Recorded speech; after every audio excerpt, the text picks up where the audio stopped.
Hey, how we all doing? Welcome back to Premier League Dad. My name is Key. We are live for a big one this afternoon. Couple of big games this afternoon, let's be dead honest.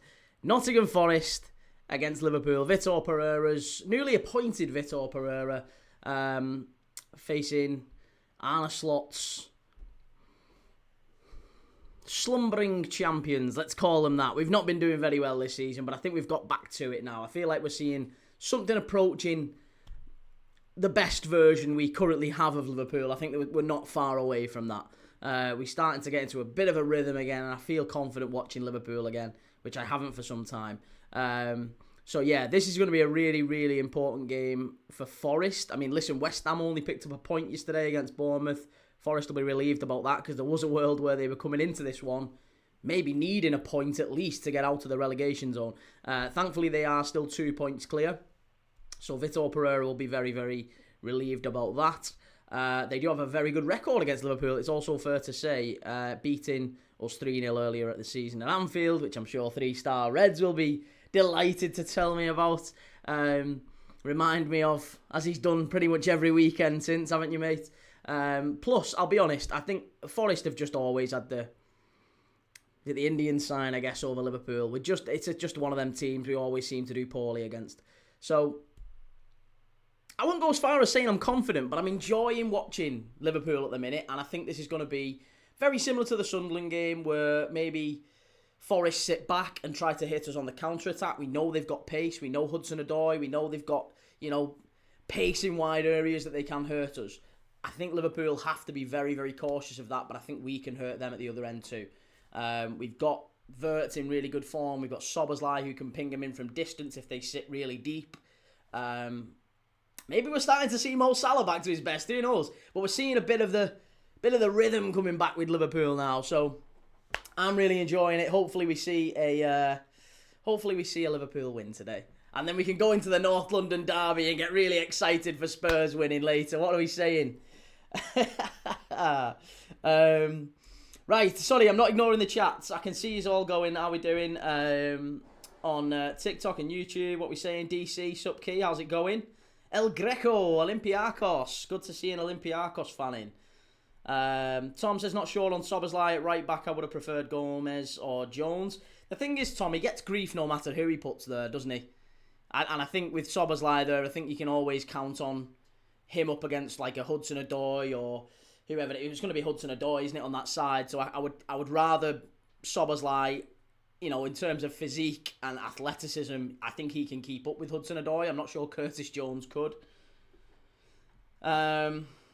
Liverpool will finish 4th and United and Chelsea will battle for 5th. You think Villa finish ahead of all three of them? I'd be amazed if they do. Colbert says, what do you think about City's foul to Newcastle yesterday? I didn't think it was a foul. Yeah, I didn't think it was a foul at all, to be honest. Score predictions for the Tottenham game. 2-2. Right, and what we saying over on YouTube? How are we saying on YouTube? Sorry, Ryan, how's it going, Ryan? Good to see you, mate. Jake, lovely to see you. Sarah, Shell. Come on, Liverpool. Shell says, hey, Ryan, was wondering if you were at the game. Hope you had a lovely time. Was Ryan at the game? God, I hope not, Ryan. It was a friggin' awful game, that West Ham Bournemouth game last night, wasn't it? 3-star says, far I have travelled, much I have seen, Goodison, Anfield, places I've been. Main Road, Old Trafford, echo the sound of the boys in red shirts from the City ground. Oh, no. He's got me reading out Forest's anthem. Normal Guy says, good morning from the USA. Good morning, sir. Lots of love to you across the pond. Pride of Merseyside says, going to be a lot harder than the Sunderland game. Do you think? I don't know, I think Sunderland at home was obviously the one. If you'd have looked on paper and said which of the two is going to present the harder test, I think everyone would have said Stadium of Light. But obviously it looks a lot better now because we've already won there. Lewis says, afternoon, Key. Hope you're well, bud. I'm very good, mate. How are you? More importantly, Roshan says, Gomez should have played Szoboszlai at centre attacking mid and Wirtz at right wing. Gakpo dropped. I wouldn't have dropped Gakpo, no. I think that's the right lineup for Liverpool. I think that's the strongest possible lineup we can put out at the minute. Let's go through the lineups, actually, while we've got time now. Let's go through the lineup. So, For Forest, they've got Ortega in goal. I think he started quite well for him. Experienced goalkeeper. They've needed that. Olaina starts. That's a big plus for them, having him back in. Milenkovic, Murillo and Williams complete the back four. Sangare and Anderson in midfield with Gibbs-White. And then it's Hutchinson off the right. Hudson-Odoi off the left. And then Igor Jesus at centre forward. It's a rather attacking Nottingham Forest side. I've got to be honest. I think Vítor Pereira, fair play to him. He's going for it, isn't he? He's really going for it. For Liverpool, it's Alisson in goal. It's Kirkes, Van Dijk, Kanate and Szoboszlai at the back. Again, I bar the strongest. The only thing you can say is Szoboszlai, you'd ideally have wanted him in midfield. But, yeah, I mean, we haven't really got many other options. So I think Szoboszlai at right back I'm fine with. Gravenberch, McAllister, Wirtz, midfield three. And then it's Gakpo off the left, Salah off the right, Hugo Ekitike through the middle. And I'm fine with that. I am fine with that. Listen, Forest have got the extra 90 minutes in their legs. They've been to Turkey on Thursday night. You know, that's not an easy away trip. They've played that game. Admittedly, they played very well. They'll have got confidence from it. But Liverpool have had a week off. You know, Forest have had to go and play in Europe, and that's those extra minutes in the tank. It does just grind out. And I think we saw that a little bit last night, by the way, with Newcastle and Manchester City. Manchester City last night, I thought City played really well first half, but Newcastle, you know, they really came back into it. But I just think as the game wore on, Newcastle looked tired, didn't they? They looked really tired. They'd just been to Karabag, long away trip. You know, another 90 minutes in the tank while City are resting up at home. And it's the same for Liverpool, it's the same for Forest. I think as the game goes on, if it's 0-0 and Liverpool need a goal going into the last 20 minutes, I think that's when it'll happen. It'll come late on. So that's what I'm expecting. I'm expecting a tight game, not many goals, Liverpool nick it late on. That's my opinion, maybe I'm wrong. It's happened before.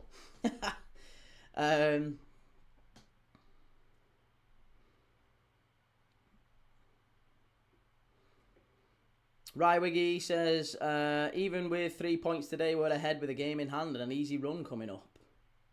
An easy run? There's no such thing as an easy run for United. You've just dropped points and should have been beat against the team in the bottom three, mate. There's no such thing as an easy run. City are going to get the bottlers too.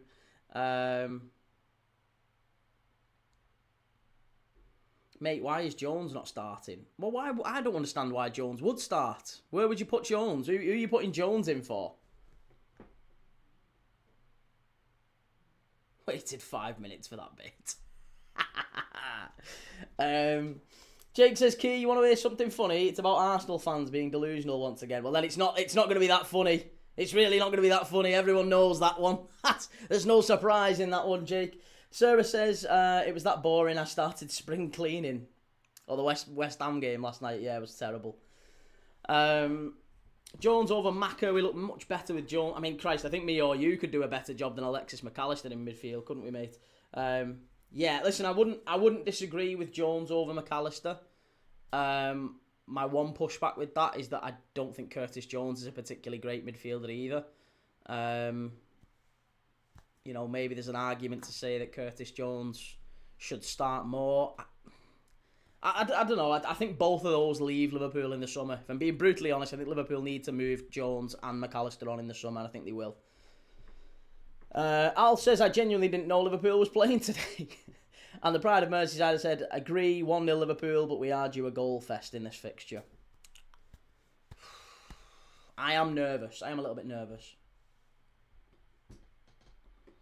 MUFC says, Everton will beat us Monday night. They get up for it against us.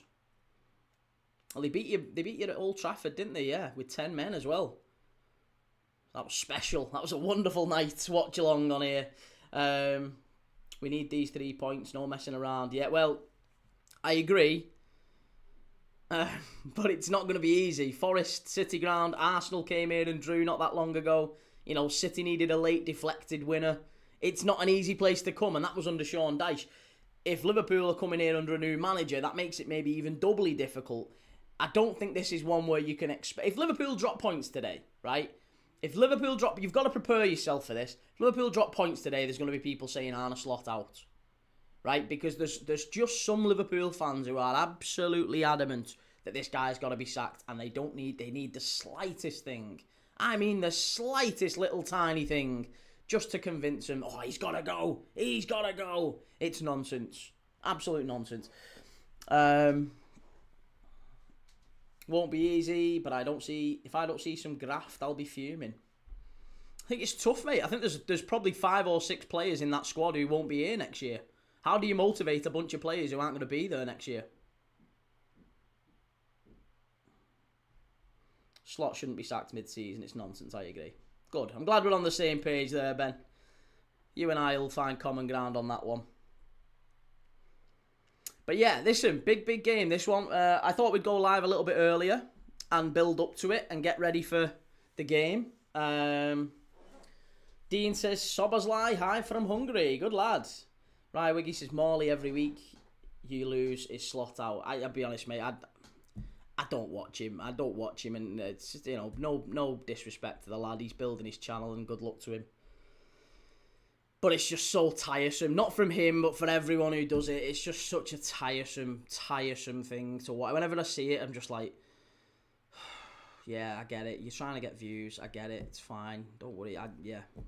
It's just exhausting when you watch, because you know that's what it's about. You know that it's not actually their opinion. They're just saying it because it's clickbait and it gets views. And I understand the game. I get it. That's fine. Excited to see Arsenal crumble at 4. We'll be live for that one.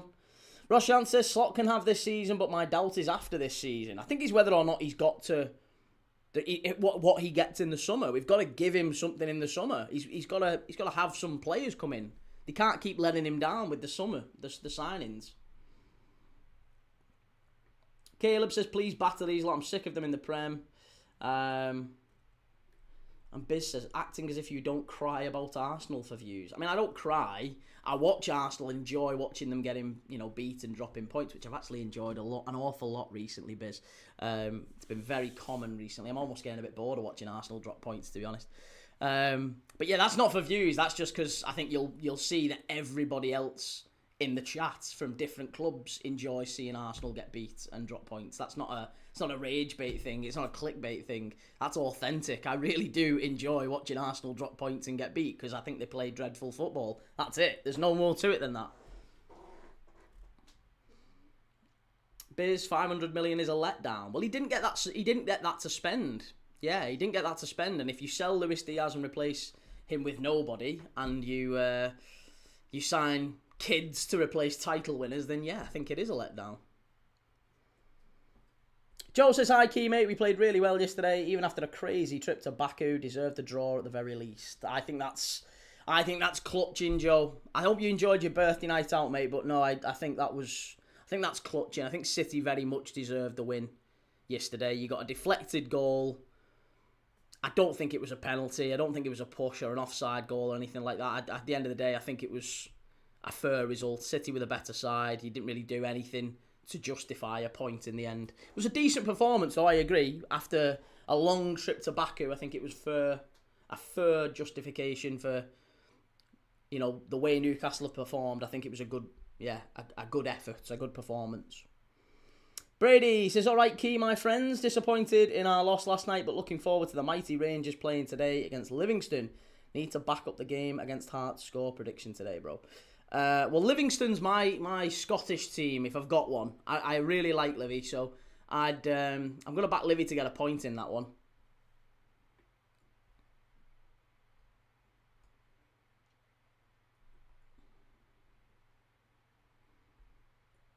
I think Rio should go out on loan to a championship side. You and me both, mate. I agree. Yeah, you and me both. Joe, if you want Arsenal to bottle it, that's fair enough. Yeah, well, that's that. Yeah, I do. I do want Arsenal to bottle it.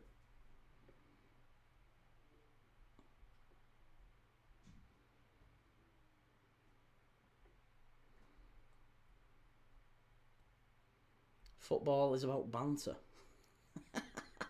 Well, yeah, it is. But respectful banter. Very respectful. Had a flip phone last time you lot won something. Nokia 3210 last time Arsenal were sending... They couldn't even send pictures of the parade last time Arsenal won a league. Caleb says, I'd love Rio on loan. Looks a great young lad. At Derby, yeah, Rio Ingamoa to Derby would make sense. I think he just needs regular football at a better level at a club that's going to look after him. Liam says, Key, do you think Manchester United will beat Everton tomorrow and then Palace next Sunday? Beat United tomorrow and then Palace next Sunday. No, I think it's going to be a draw tomorrow. I think 0-0 I've backed tomorrow. I think Palace next week they could do. If they've not sacked Glasner, Palace have to let Glasner go. That's the only way. In an ideal world, apparently Palace are in talks with Gareth Southgate. I don't know if you've heard this. Palace are in talks with Gareth Southgate to... Obviously, he used to play for Palace, bit of a Palace legend. There's talks that he might come back to the club on an interim basis to the end of the season to replace Oliver Glasner. And I think that would make a lot of sense. That would get Palace... I would feel confident with Palace playing United under a new manager, whoever that may be. But if they've got Glasner in charge against United will wipe the floor with him. Feeling a bit rough, even went to the gym this morning. Good lad. Sarah says, Joe, one thing I was disappointed with Newcastle when they play against Liverpool, they go all guns blazing, but with City, they don't have that passion. I think they were just knackered, honestly, Sarah. The trip to Baku mentally would have taken a lot out of them, and plus they played, 3 days before that game? 2-3 days? 72 hours rest is not a lot, especially when you've still got to travel from Azerbaijan. It's a long old trip, that, while City have got their feet up. So I think that's probably one of the reasons for the lack of intensity with Newcastle. Al said there's no sense to sacking Slot. Your new players weren't as good as everyone thought they would be. Isak got injured on arrival. Salah, Van Dijk and Alisson all regressed way more than anyone expected. I think Alisson has regressed. Not really. I think Alisson's still broadly at the same level he always was at. I mean, he's made a couple of errors, but nothing like I would look at and think, he's massively fell off. The guy's still been saving us pretty much every week. And I think Van Dijk I feel massive sympathy for, because he's literally had Canate next to him who's been dropping clangers every week. He's had a brand new left back next to him. He's had a brand new right back on the other side. There's been times where the goalkeeper's been different because Mamardashvili came in for a couple of months. And the midfield in front of him, Alexis McAllister has been god-awful. So I feel like Van Dijk has been looking around and going, lads, come on. He's made some individual errors himself, but, come on. He has literally been exposed way more than he should have done.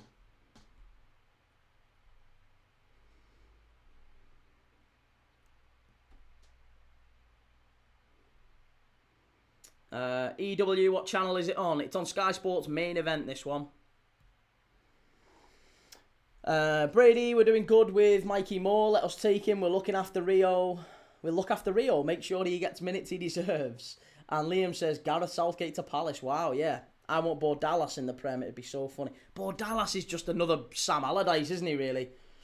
Are Sheffield Wednesday relegated now? Yes, I think they're not far off. They obviously they've got the Sheffield derby today. What score is that? Because that kicked off early, didn't it? I've not seen the score in that one. 2-1. Yeah, 2-1 up Sheffield United. So I think that would confirm. That's a real blow, isn't it? That would actually confirm Sheffield Wednesday's relegation. The thing that Sheffield Wednesday now have to do is make sure that they get rid of those -7 points. Because if they don't, then the points deduction carries over into next year, which is incredible, really, isn't it? Very sad.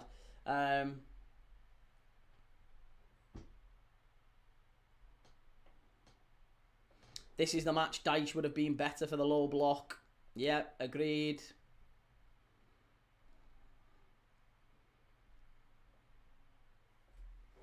Prince Rupert says, morning Key and chat. I am sick of the amount of games we have to play outside the weekend this season. Monday night yet again. I've heard that from a lot of Evertonians. I can understand it. Yeah, it's there's a lot of games being played through the week. And, just really awful slots, really. Pride of Merseyside says, pressures off Ekatiki, Salah, Canate today, all in Ramadan. Well, there's breaks, isn't there, throughout the game today for Muslim players to break fast. I don't know if it'll be during this game or maybe in the Spurs-Arsenal game. I'm not sure exactly when it is, but there are breaks specifically for Ramadan. MT, but Dallas is better than Allardyce. He's turning Bruges and Anderlecht flops into good players in a month. Yeah, I mean, hey, that could just be a new manager bounce though, mate. Kane, lovely new setup key. Thank you very much, sir. Nathan, are you confident for today? As confident as I can be, I guess. And the only thing I need to decide, actually, is whether or not... I don't know if Liverpool are in our white kit or...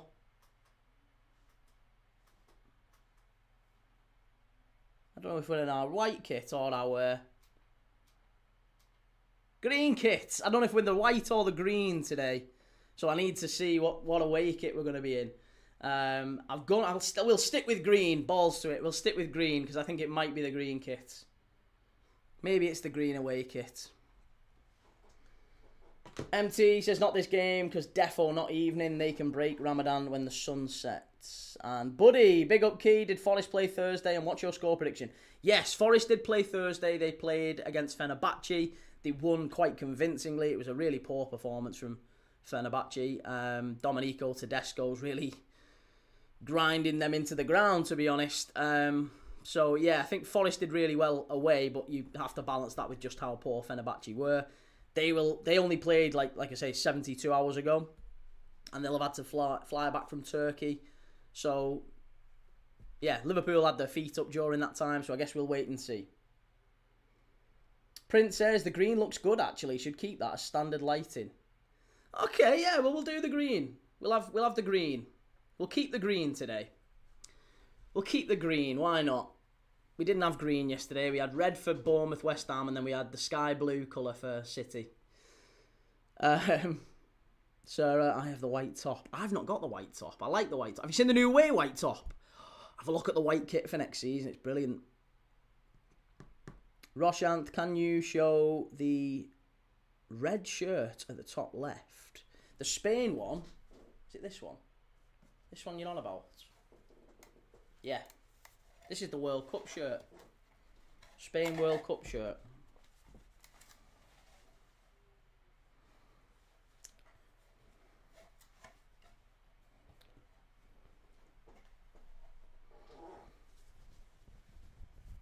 Yeah, there you go.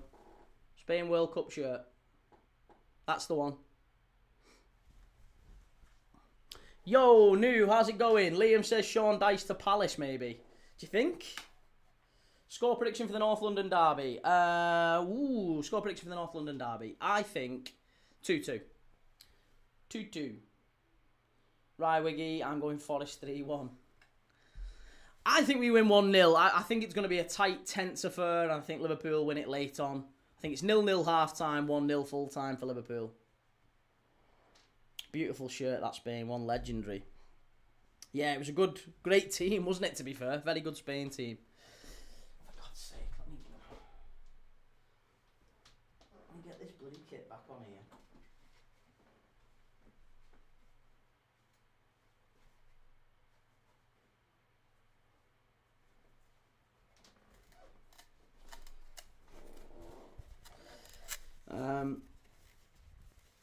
I think that's working.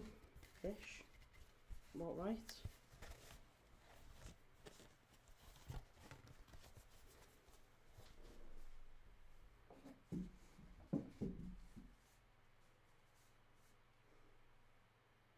There you go. We're back. Did you buy them shirts? I did, yeah. Someone came in last night and said, is it AI? I had to literally take them down and show them. Do you think Liam Delap to Wolves in the summer on loan is realistic? No. No, Wolves will be a championship side. Delap's not going to play in the championship. Ryan says, my friend couldn't pronounce Fenerbahce's manager's name, so I said to him, just call him Dominic Tesco. Forest win 2-1 in extra time. Malik G, hello, how are you today? I am very good, sir. How are you, more importantly? I don't think the North London derby will be a draw. Either we win it or I cry myself to sleep. It's all on the line for Arsenal, isn't it? It has to be a win. There's nothing else. It has to be a win. Gamer Guru says 3-0 Arsenal. We need that clean sheet and a big win to keep the mentality strong.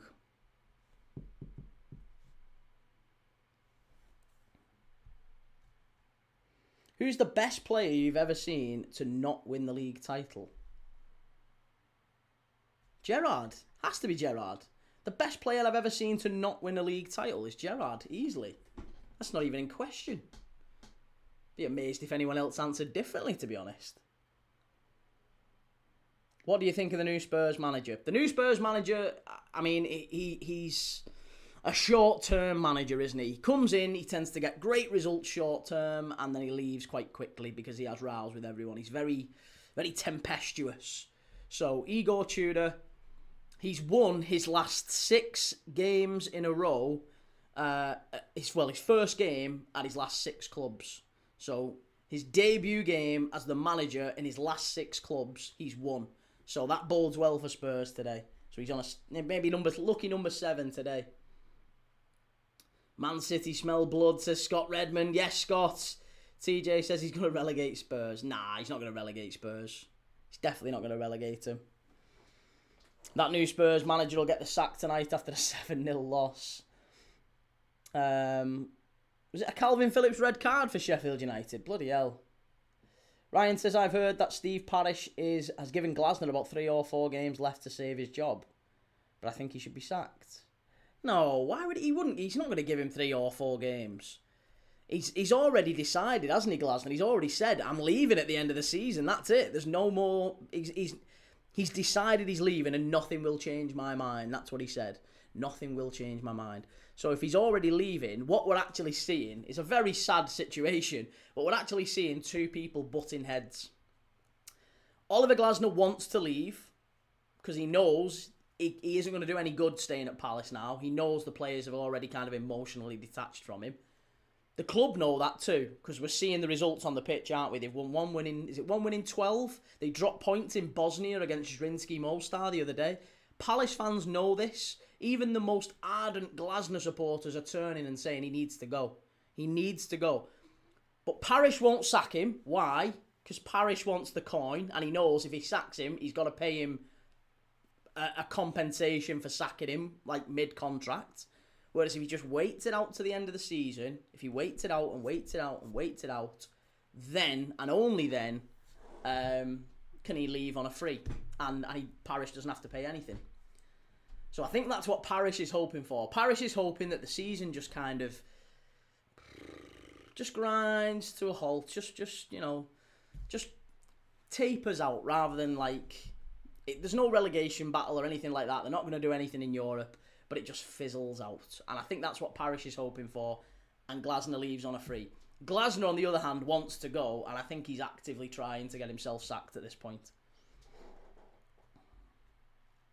Palace relegated next season? No, not for me. Palace won't get relegated next season. They're too good. They're too strong, Palace. Far too strong. They're far too strong, in my opinion.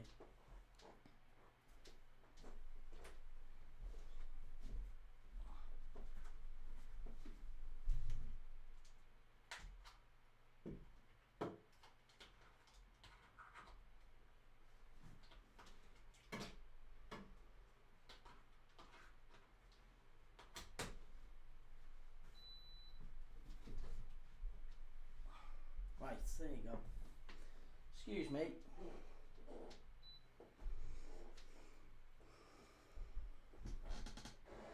Timbo, no one's too good to go down. Depends who goes in the summer with Glasner. Do you think there'll be that many? I think Wharton goes and that's about it. Other than that, I think everyone else pretty much stays. Sarr's very good.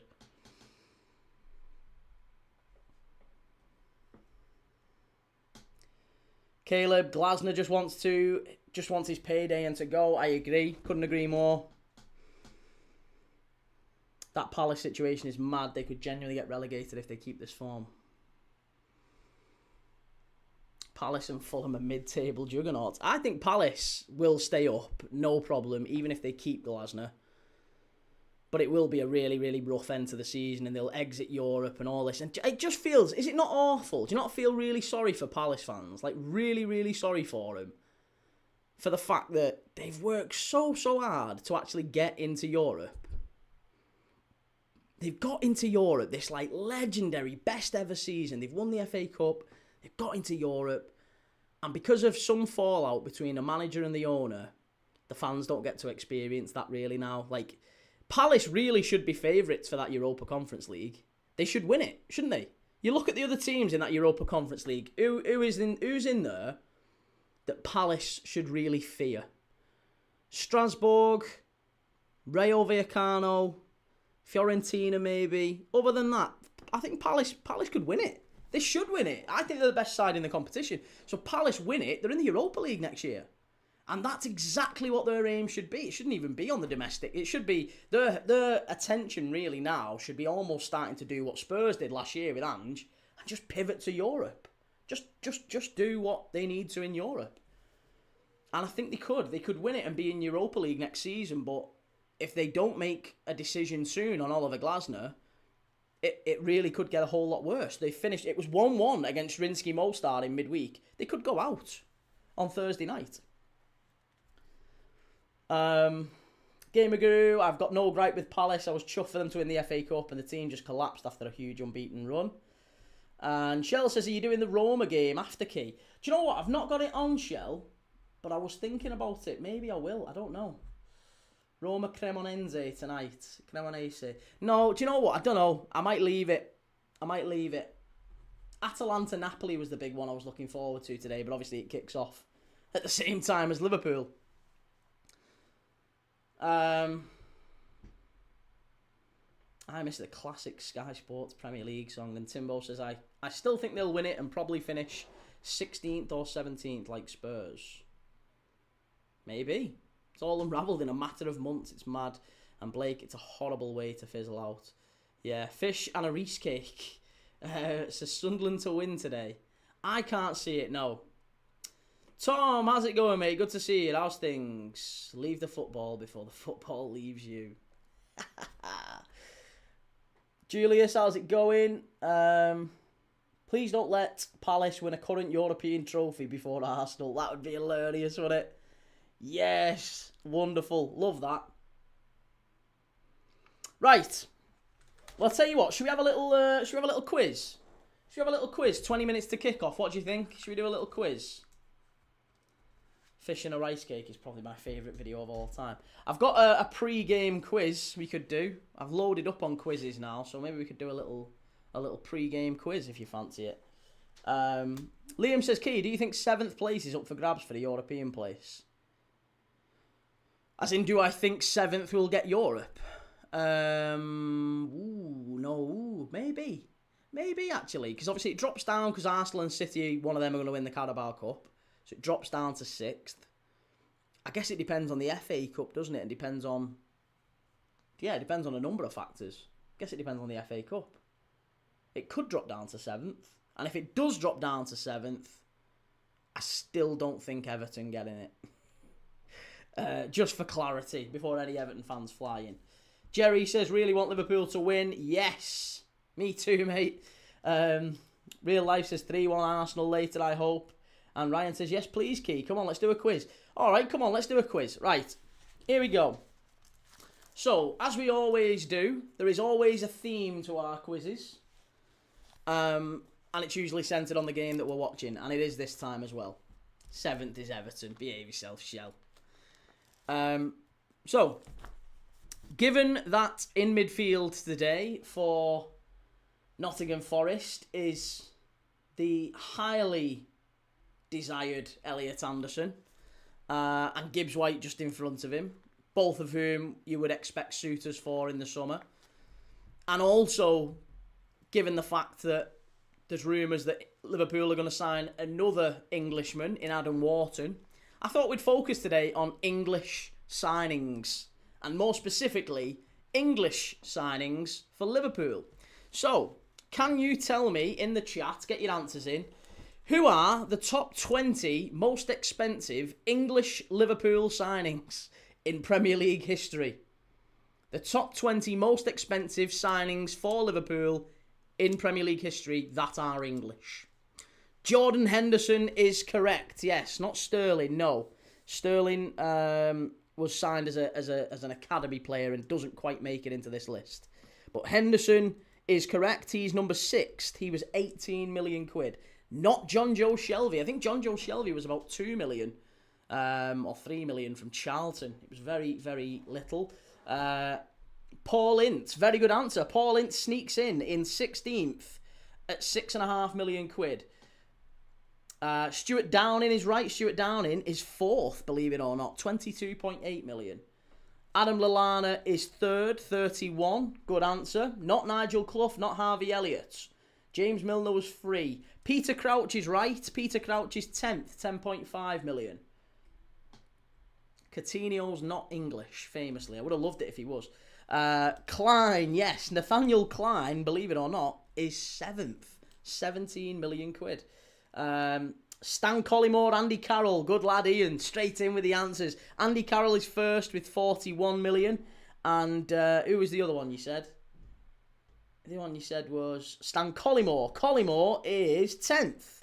13 million quid. Trying to see who else. Oxlade-Chamberlain is 2nd, 38 million. Good answer. Sturridge. Yes, Daniel Sturridge is 9th, 15 million. Joe Gomez is a great answer. Well done, Liam. Joe Gomez is 18th, 4.9 million from Charlton. Probably the best pound-for-pound signing we've made in the last 10 years. Andy Robertson, not English.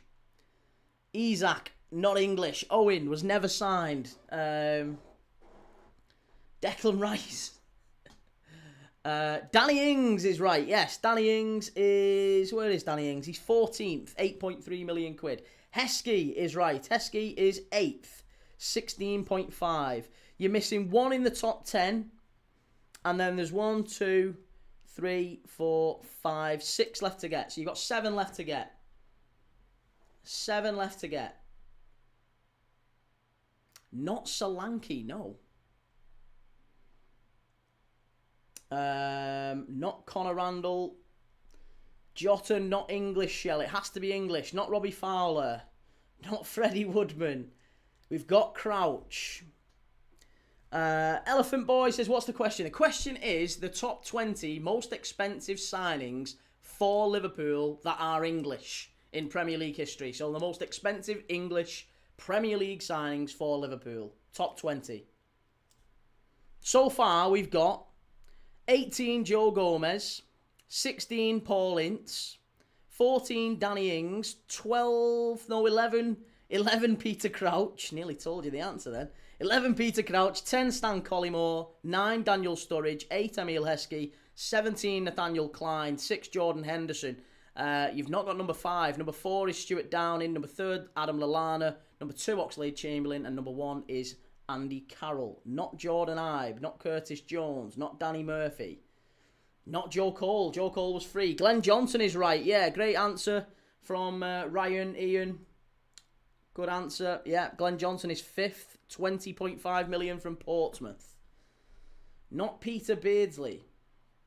I hope Konchesky's there. Konchesky sneaks in. 19th. What a terrible signing he was. Paul Konchesky, 19th. 4.5 million from Fulham. It's only in the Premier League era, Pride of Merseyside, so not Alan Kennedy. I guess if we inflated it for inflation, maybe Alan Kennedy and certain other ones around that time would have made it in. Someone like Alan Evans probably would have made it in for inflation. Not John Aldridge, no. John Aldridge was Irish, of course, as well, not English. You've got 1, 2, 3, 4, 5 left to get. One of these players was a goalkeeper. Famous goalkeeper whose dad made a famous bet.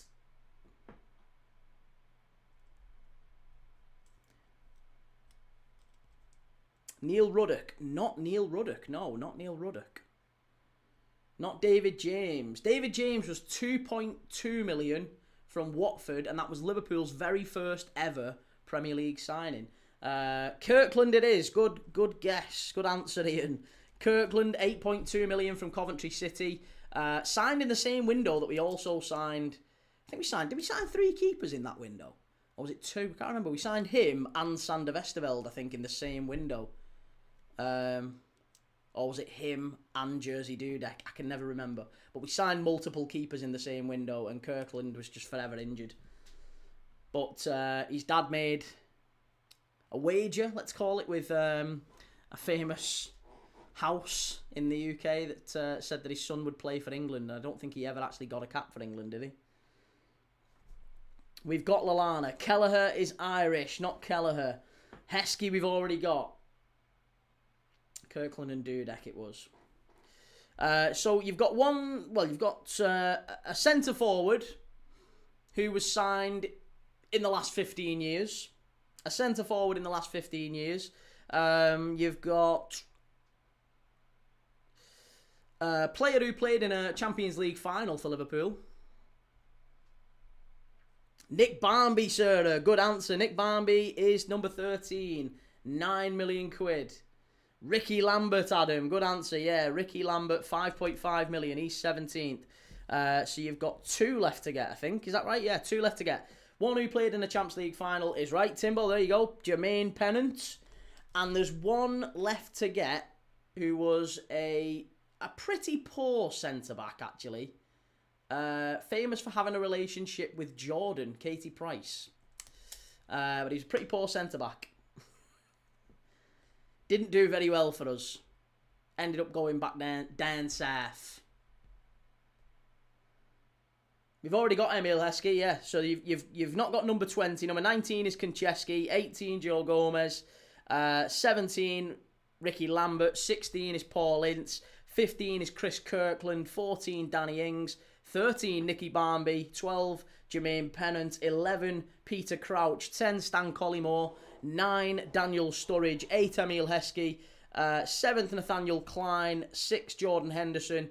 5th is Glenn Johnson. 4th, Stuart Downing. 3rd is Adam Lallana. 2nd, Oxlade-Chamberlain. And 1st is Andy Carroll. Before my time, that. No, it wasn't Jamie Carragher. It was actually something you'd find in your bathroom. John Scales.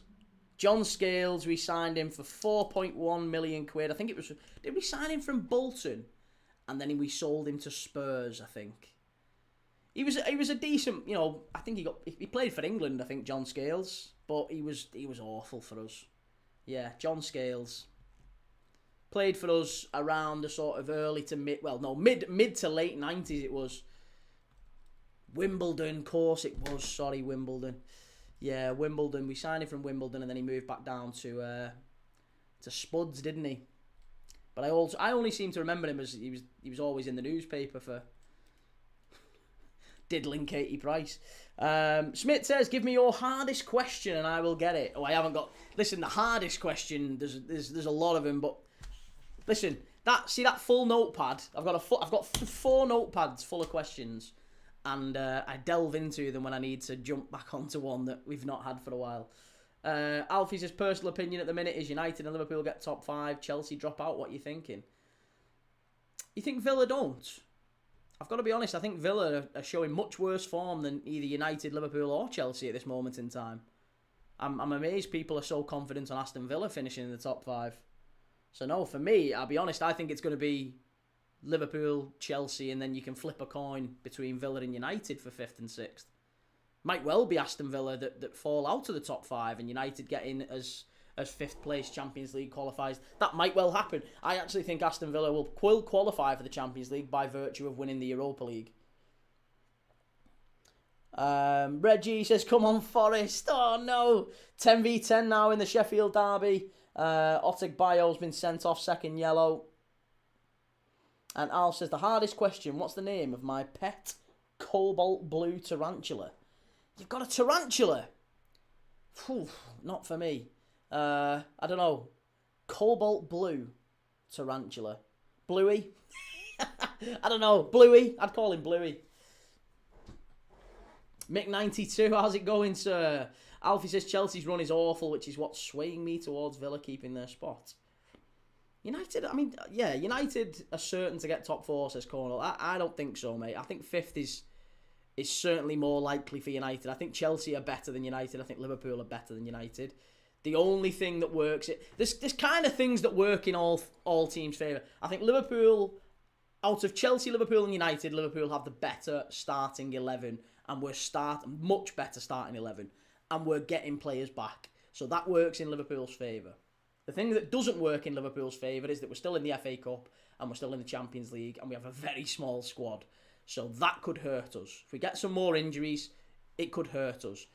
Chelsea, they have the biggest squad, right? They have the biggest squad. They're still in the Champions League. They're still in the FA Cup. And yes, they absolutely could, it could be a problem for them as they go through. But I think they're more prepared, able to cope with the extra games. But the problem for Chelsea is their defence is terrible.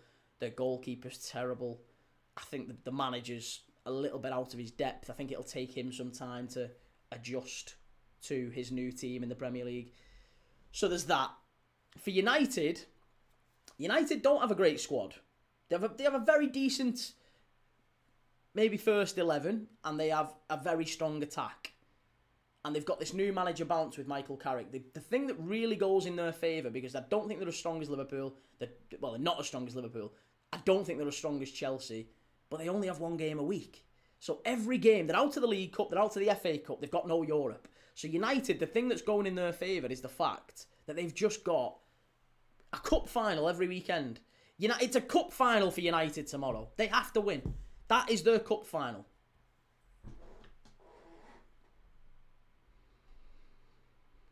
Chelsea aren't better than us. Come on, bro. They never beat us.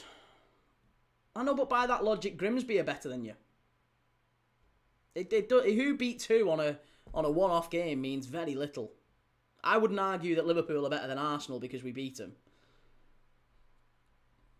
Cornwall says United have beat them both with our worst manager in our history. Again, same logic. Reggie says, old world spiders. What does that mean? Real Life says, you couldn't pay me to do that. If Arsenal beat Tottenham and Chelsea, we will be the favourites again. It's a big ask though, isn't it? It's a very big ask. Timbo says Chelsea win the big games but lose to the smaller teams, so the fixtures don't bother me. That's true enough. Everyone has their own opinion, but Chelsea isn't better than United. If you was to do a combined 11, I think you'd find... I think most people would agree there'd be consensus that Chelsea and United, Chelsea have the better team. Especially if you were to add a bench into that. Chelsea and United, I don't think there's much between. The attack is maybe weighted a little bit more towards United. But even with Chelsea's poor defence, I still think they've got a better team than United.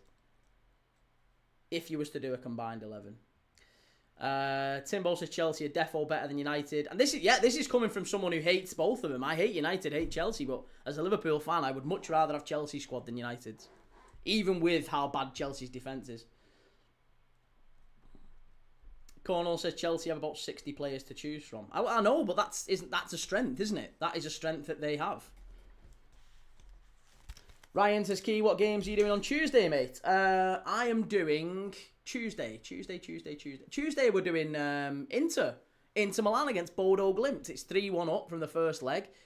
Huge opportunity for Bodo Glimt to go through to the next knockout round of the Champions League. It'd be unprecedented, wouldn't it, to knock out last year's finalists. They won 3-1 in Norway. They're taking a 2-goal lead to San Siro. Can they go and do it? I'm massively excited for that one on Tuesday night.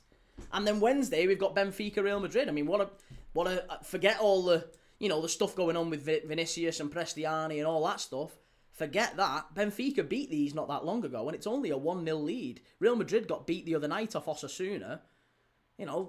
Benfica can still go there and knock Real Madrid out in the Bernabeu. It could happen. I'm excited for that one too. So Tuesday and Wednesday we are doing the 2 Champions League games.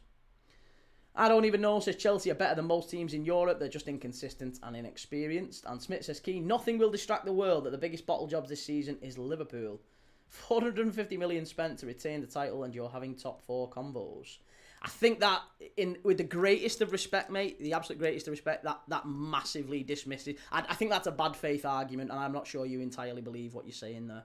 That's a very bad faith argument. What a massive miss. Wirtz is out. Is he actually? Oh, what? Oh, you absolute donut. Tell me that's not happened. Oh, no. So who's replaced him?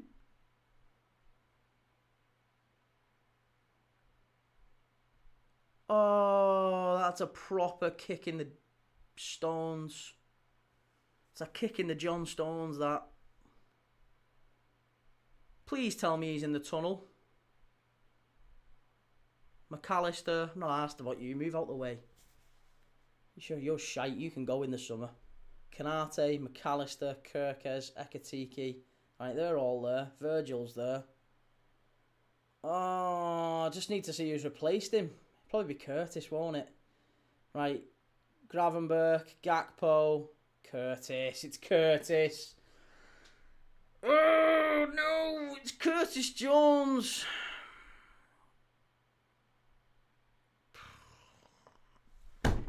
Right, well, that's a pain in the arse. That's a proper pain in the arse. Wirtz ruled out after picking up an injury in the warm-up, so now Curtis Jones starts in midfield for Liverpool. That is a nightmare. That is a real nightmare. Reggie says Jones right back. No, I think Jones will start in midfield. I'd be very surprised if we see that change. Szoboszlai will stay at right back and Jones will go into midfield. It will just hurt us a little bit more going forward. It might... See, this is where, if we're going to drop points, it's going to be in this sort of a situation. But Wirtz has been dropped out.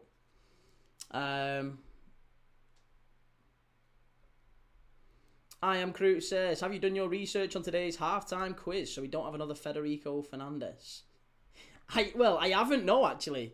I haven't done any research on a halftime quiz just yet. I'm hoping Welshwing will fly in and give me some solutions. Blake, Jones, McAllister, Gravenberch midfield stinks going forward. It does. Yeah, it really does.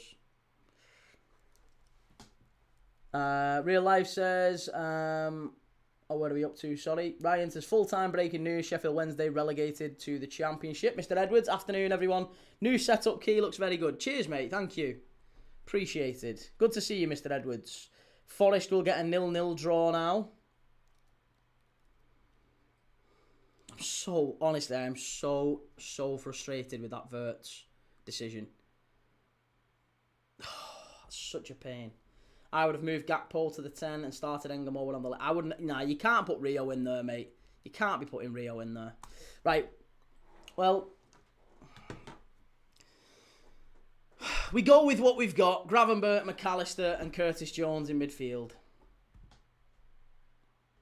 Hope you're ready for random chat today, Key. Forest v Liverpool is always dull as dishwater. Yeah, it's going to be flat, I'm guessing, now with no Wirtz. See, Sky have put Dominic Szoboszlai in the 10, but I don't think he will be. There's a massive problem in the Premier League where teams take too long to restart, most prominently Arsenal and Brentford. Agreed. Yeah, absolutely agree with that one. That is a kick in the teeth for Liverpool, it is. Stinks of a 1-0 Curtis winner now after this from Key. Yeah. Only game Wirtz hasn't been available was against Forest. We lost 3. Oh, as if you've just said that. As if you've just said that. The only game that Wirtz has missed was the 3-0 defeat against Forest. For God's sake, Scouse. Has anyone noticed wingers just aren't scoring anymore? Everyone's record is rubbish. It's because they all cut in. On it, look at all the players. Look at all the wingers who are most in demand this summer. They're all wingers who have a really good go at the fullback. Look at like how impressed everyone's been with Ryan at Bournemouth. And, you know, Jan Diamand, for example. I mean, Christ, everyone's going mad about Luis Diaz in Munich, for God's sake, because he at least did take his full-back on. But there's just so few, like, wingers who are willing to commit the full-back. They all play safe. They all cut inside on the stronger foot. King Sloth shouldn't be a massive miss, but saying that, you did lose last time he was injured. Mate, he's been our... Honestly, Wirtz has been our best player for the last 3 months. Since November. Even better than Szoboszlai. Szoboszlai's been terrific first half of the season. Second half of the season has definitely belonged to Florian Wirtz. Right. We are off at the City Ground. We need a fast start here, please, Liverpool. That'd be wonderful. A lovely fast start would be just what we need. Reggie says, actually, don't change the background. I'm loving the forest green. Feels like a good omen. Oh, don't say that. No, I was thinking it would be our green away kit. We'll keep it green. If Forest score first, I'm changing it. It's getting changed. Even people like Ouattara. Yeah, Ouattara too. Timbo, wingers are the biggest victim of today's strict coaching and systems. Yeah, no one likes an individual. No one likes Mavericks, do they, in the modern game?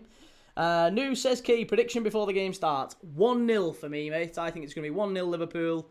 Forest will defend quite deep, hit us on the counter-attack. And I think it's going to be a late goal for Liverpool that just gets us in front and nudges us in front. Gibbs White with a goal today. I've got a bet on. Oh, I've not got one. Okay, sorry. I am Crute. I'd have Ouattara at Liverpool in a heartbeat over Gakpo. I don't get the Gakpo hate. I really don't. I think he'll probably go this summer, but I really don't think... I don't get the hate. Pride of Merseyside, Jones is in the 10. I thought so as well. I thought they're not going to change it just because Szoboszlai's still going to go there because they'll be thinking about Callum Hudson-Odoi and just how vulnerable we would be with Curtis Jones and the lack of pace. We'd be exposed by Hudson-Odoi down that side. I am Crute, you've just said the B word, Key. Well, I know, if it happens, if the TikTok live just drops, then you know where I am. It'll just be another 3-day ban. I don't even know, since Liverpool haven't won a game without Wirtz this season. We've just been talking about it. The last time he didn't play was against Forest and we got beat 3-0. Andy says, I'm a fan of Gakpo. Apparently Bayern Munich are as well. Apparently Bayern Munich interested in him for the summer.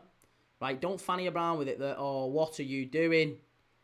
Well done, Kirkes. Yeah, honestly, Kirkes is he's gone up such a gear, hasn't he, Milos Kirkes, recently? Curtis giving the ball away. Fucking hell, this is what we needed. This is not what we needed. And Forest are in. Forest are in. Oh, what a save. Well done, Alisson. Whoever doubted Alisson? Whoever doubted Alisson? I'm telling you, Curtis Jones, he's just come in. He gives the ball away. But it was sensational play from Alisson Becker. It was a lovely ball over the top. Forest, it's just such basic play from Liverpool, but Alisson, unbelievable, comes out, smothers it, great save, fabulous save from Alisson Becker to keep it at 0-0, and Liverpool could have been a goal down early on here. We're already starting vulnerable, looking vulnerable, thanks to Curtis, and we're passing it out silly. Come on, just calm it down. What's that?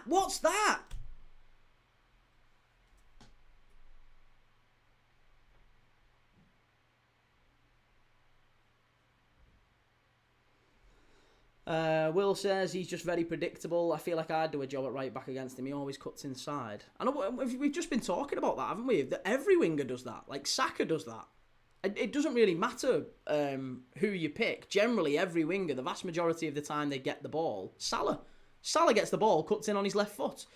There's one thing sort of knowing what a player is going to do and being able to stop it. And Gakpo, I think, has been very, very effective for us since he's come in. Scored very, very big goals. Sheffield Wednesday has suffered the earliest ever relegation in English football history, that is.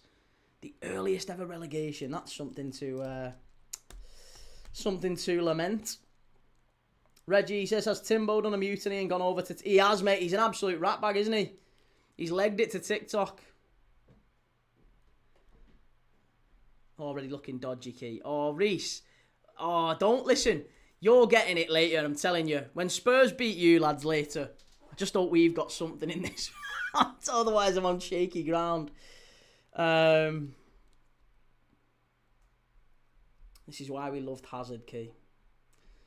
Yeah, I'd love an away day at Hillsborough next season. Great stadium, isn't it? Admittedly, I've only ever drove past it, but... Here we go. Kirkes down the left-hand side. Good defending that from Forest. Really good defending. I'm a fan of both platforms. I like to mix it up. AC says, Birmingham looked class yesterday. Playoffs nailed on. Don't know about nailed on. There's a lot of teams who are in and around that playoff mix. Forest down the left-hand side with Hudson-Odoi. Elliot Anderson. Over to the far post. What are you doing? And we've gifted a corner there for no reason at all. No reason at all. Stupid. Absolutely stupid, that. Sunderland and Fulham is still 0-0, by the way. Crystal Palace and Wolves also still 0-0.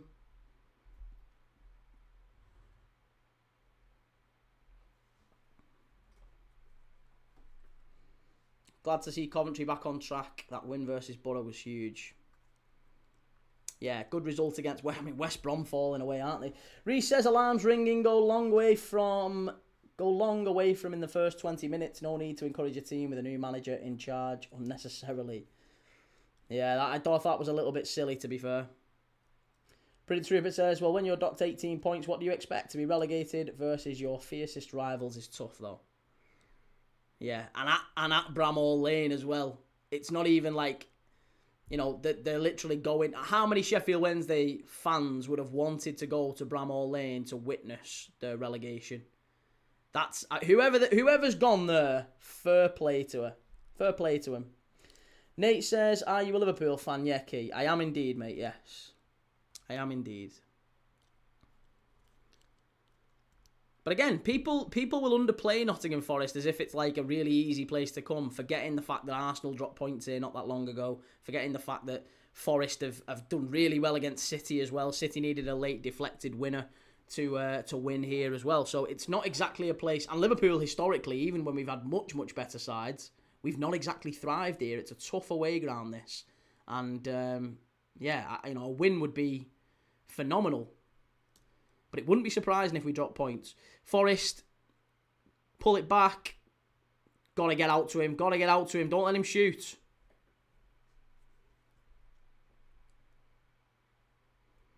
Amari Hutchinson, back to Olaina. Ball whipped in, headed away, nice and easy. Come on.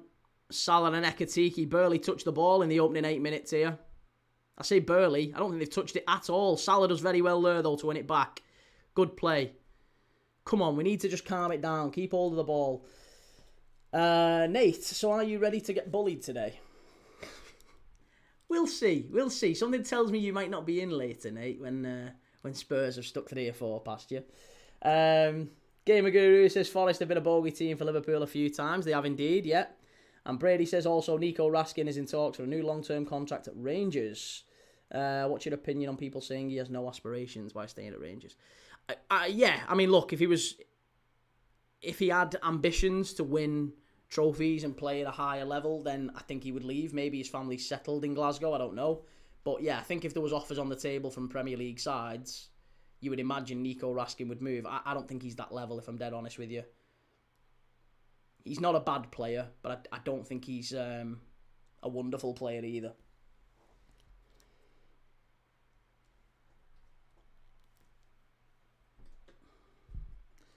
DC says, do you think it's weak mentality from Slot putting Salah back in the team? No, not really. At the end of the day, I don't think he's done... He's not got any other option. And to be fair, Salah did apologise. You know, to err is human, to forgive divine. I don't think what Salah did was right at all, but he did apologise for what he did. And we have no other options.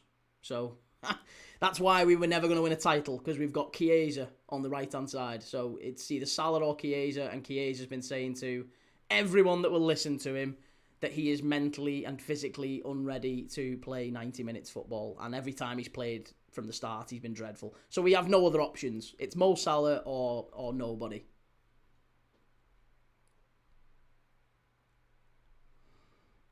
The day we dropped out of the Football League was the worst in my lifetime, says Swifty. Notts County fan, of course. DC says, be yourself, Dylan. Sean Dyche and Derek McInnes on Leicester job candidates.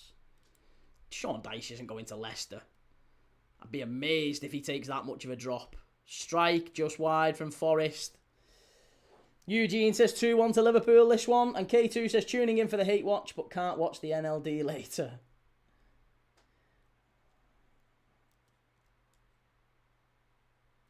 Yeah, Wirtz was injured in the warm-up, so no Wirtz today. Casper, will you go above Chelsea if you win? Will we go above Chelsea if we win? I don't know, actually. I think we'll go level on points with him. Ekatike, that's good playing. That's a foul, ref. That's a foul. Let's have a yellow card for that, please, sir. Eugene Key, have you ever questioned why didn't Liverpool sign a replacement for Luis Diaz? Yeah, because there wasn't a market, really, at the time. I don't think there was anyone, really, that we looked at and thought, that's a good signing that we were happy to commit to. There wasn't a huge amount of quality available in the market, I think, at left wing, anyway. Yeah, you look at the market that there is now, honestly, there's not that many left wingers that you look at and think they fit Liverpool's profile, sort of thing. But we should have got someone in, even if it was just a short-term thing. But then, yeah, it was massively negligence from Liverpool's board to leave Rio Engamoa as the backup at 16 years of age. Timbo says one thing going for us is we have a plus 17 goal difference. Don't see United or Liverpool get into that. Depends, doesn't it? I mean, you've still got to come to Anfield. You've got to play Arsenal. Couple of defeats. Liverpool, pick up a few wins. That erodes that quite much. I think we're about 11 behind you. I think we're plus 6. You're plus 17. It can chip away at that.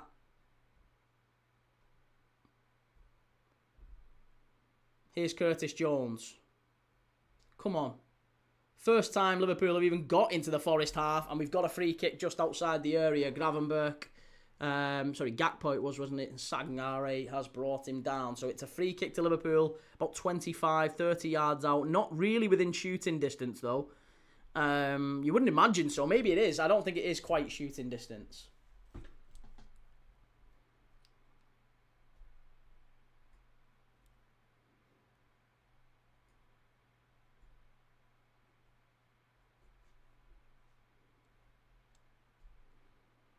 This is Trent range here. Probably is, yeah. I would have said it is Trent range. Nate says Arsenal will draw, even though I'm an Arsenal fan, but they've been bad lately. Liverpool losing today. I can't see it, Can't see it. Soberslai's over it. Mo Salah, for some reason, is stood over it. Mo Salah, who's never scored a free kick for Liverpool. Don't think he scored a free kick full stop, but he's stood over it. Soberslai stood over it. Soberslai's got to have a go from here. He is going to have a go, I think. Salah takes it. What are you doing? It wasn't a bad effort, actually. Ekatike. Fucking hell. That's so bad. Eugene says, Key, who is the player that you're mostly looking at for next season? Well, allegedly, we've already done a deal for Adam Wharton for Palace and apparently Jan Diamand as well of RB Leipzig. Draw isn't even the worst result today. Not for Liverpool. No, I don't think so. For Liverpool, I think it'd be okay, Look at Genk. God. Why'd you do it, mate? Why'd you back the Belgian league? I've told you, stay away from it. Strike! Oh, unlucky. Smelly Belly says, what happened when you guys played Forest at Anfield again? It was 3-0 to Nottingham Forest, mate, that one. Government name unknown says, why did Salah take it? Because his ego outstrips his minuscule form at the minute.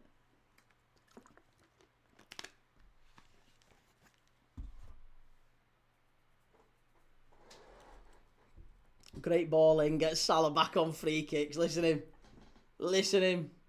Casper, North London derby predictions, 2-2, mate.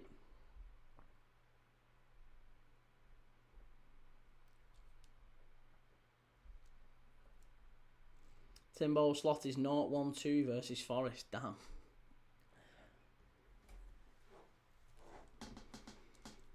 Salah's trying to be a pick-me boy. He is, isn't he?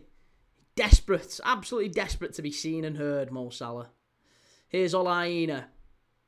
Well done. Good interception. And that's a free kick for Liverpool. Got a good decision. Great decision. Casper need that Spurs new manager bounce. Could happen, yep.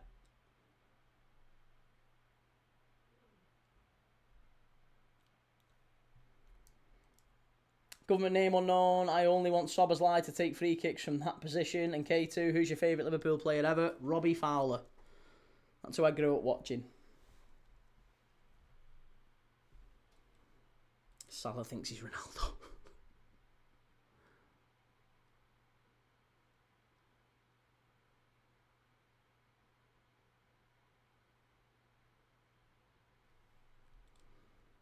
Salah had some flashpoints with Klopp too, so it's nothing new. No, I just think he's got an ego. His ego's been bruised by the whole, being dropped to the bench because he wasn't playing very well. And he's evidently not taking it very well. Forest on the counter-attack here. Over to Amari Hutchinson. You've got to close him, Verge. You've got to close him. Close him. That's good play. Well done. Morgan Gibbs white ball in. Well done. Headed away by Canate. And Van Dijk completes the clearance. Well done. Casper, do you see Canate leaving as a free agent? Sadly, yeah. I'd like him to stay, but I don't think he will. Yeah, I'd like him to stay, but I don't think he will.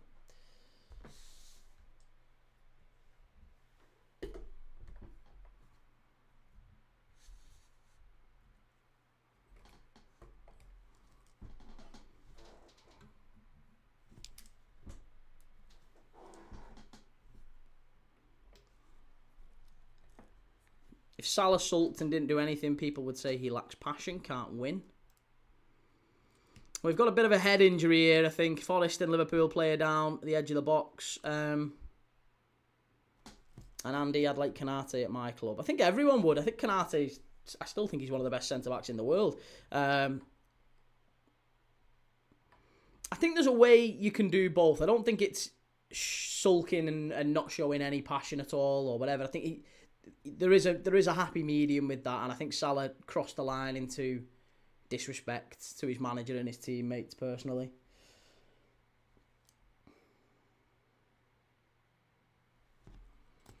Government name unknown says, I'm actually from Nottingham and I support Liverpool. Currently sat in the pub surrounded by Forest fans who clap at everything, corners, tackles, anything. Low table club mentality. Hey, listen, Forest, I don't mind Forest as a club. I think they are... Obviously, they've done very, very well historically, and it's been refreshing having them back in the Premier League. I think there's a very good chance they go down this season, though. Timbo, I think we could do worse than try and tempt Canate on a free. You definitely need to get some centre-backs in at Chelsea, don't you? Surely that's a red. Listen, Reese. Reese is delighted with that. Well-trained Canate, one of the best centre-backs in the world. Calm down, Key. He is. You can't name me 5 better. Or you can't even name... Oh, go on. Let's say, it depends how you want to extend it. You can't name me 10 better. You certainly can't name me 10 better centre-backs than Ibrahima Canate. Sheriff of Nottingham City. Here we go. Free kick for Forest. Edge of the box. Big chance, this. Big, big chance. Who's taking it? Gibbs White? No. Milenkovic? Good block. Good block. Wall did its job. That's what we need. And now Liverpool on the counter-attack. Gives the ball away again. Fucking hell, we can't keep hold of it. We can't keep hold of it. It's been such a disjointed start. This is better. Come on, Gravenberch. You've got to get it out. Got to get it out. That's a foul. Well done. Right, can we just keep hold of it, please? Canate smells a Madrid move. Yeah.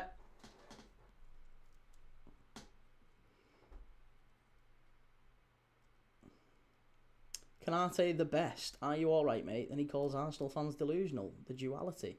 I don't think you heard what I said. I didn't say that Canate was the best centre-back in the world. I think that's what you think I said. Government name unknown says we keep giving the ball away, and to be honest, I'm mad we're not winning 5-0 yet. Yellow card for Gibbs White it was. And Saliba, Gabriel, Bastoni, Van Dijk, Hyson, Gay are better off the top of my head. Also prefer to fit Stones. Fair enough. So there's 1, 2, 3, 4, 5, 6, 7 if you include a fit John Stones, which I think would be mega disrespectful to put him ahead of Canate, but fair enough. That's only 7. And that's with you pushing an agenda. I don't think you get any more than that. That's if we accept all of your answers are accurate and correct. But hey, to each their own. I don't think you can name 10 better than him.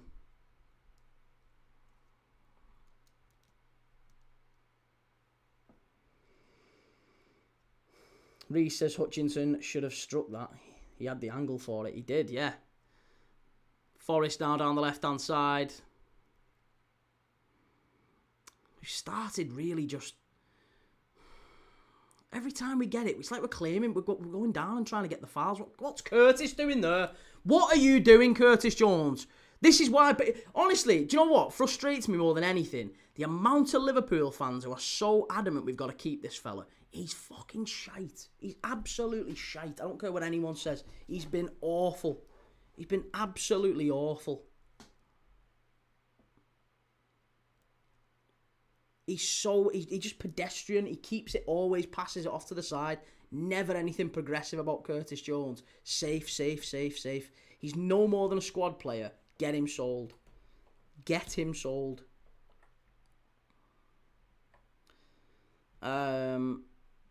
Archie, how's it going, mate? Just seen your Everton or Spurs video. Spurs have 2 league titles.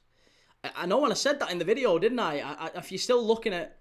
If you're a player, if you're not an Everton fan and you're a player choosing Everton or Spurs, who are you choosing? That's the real question. If you're an Everton fan, you'd choose Everton, of course. If you're a Spurs fan, you'd choose Spurs. But if you were just like a Porto, let's say you were a Portuguese player, right, and you grew up supporting Porto, and you've grown into a really good football player, and Everton and Spurs are your 2 options in the Premier League, who are you choosing? It ain't Everton. It ain't Everton, is it? Then I'd choose Spurs. I'll choose Spurs because of the stadium and more money. True. Bro said Maguire. I know, yeah, Harry Maguire's better than Canate.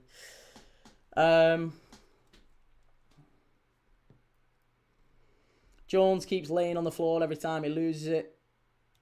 He's so average, Jones. I've never thought of him as anything other than just a reliable midfielder.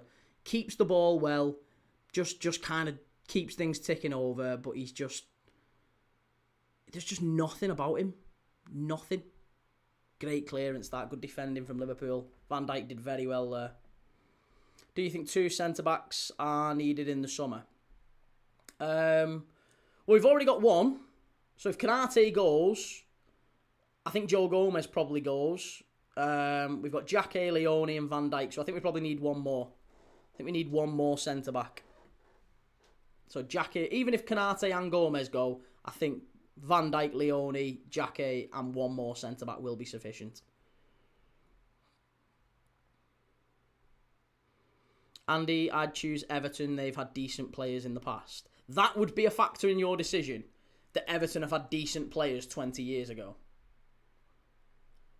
Again, hey, to each their own. If you want to pick that, that's just totally your call.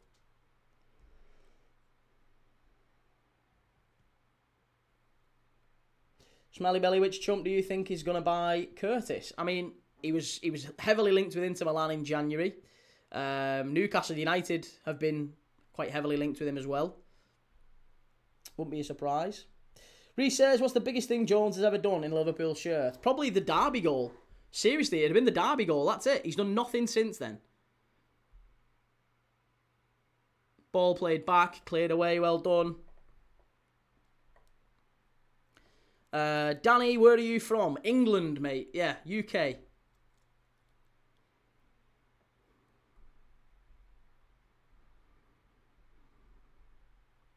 Spurs are bigger than Everton. There's a reason Spurs were in the Super League and Everton weren't. And I'm a Chelsea fan saying that. Everton have more leagues, but Spurs have more trophies. Better stadium and probably a bigger fan base. I'd probably choose Spurs because will Everton get Europe? Well, that's what I mean. They're the things that are going to matter, aren't they? They're the things that are going to matter to a player is, you know, are they going to be in the Champions League next year? Are they going to be in Europe next year? And invariably, Spurs are. Everton have not won anything since 95. Spurs have won 3 things since then. They've won 2 League Cups and obviously Europa League last year. They've been in the Champions League more often than not. They've been in the Champions League final as well, no doubt. All of these things matter. Liverpool all at sea here, says Graham. Honestly, we're playing all over the place. All over the place.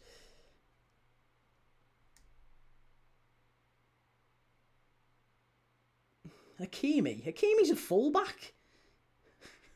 O'Brien. Jake O'Brien and Hakimi. That's just rage baiting it, Reggie. Come on, we're not even accepting that. We're not even having that.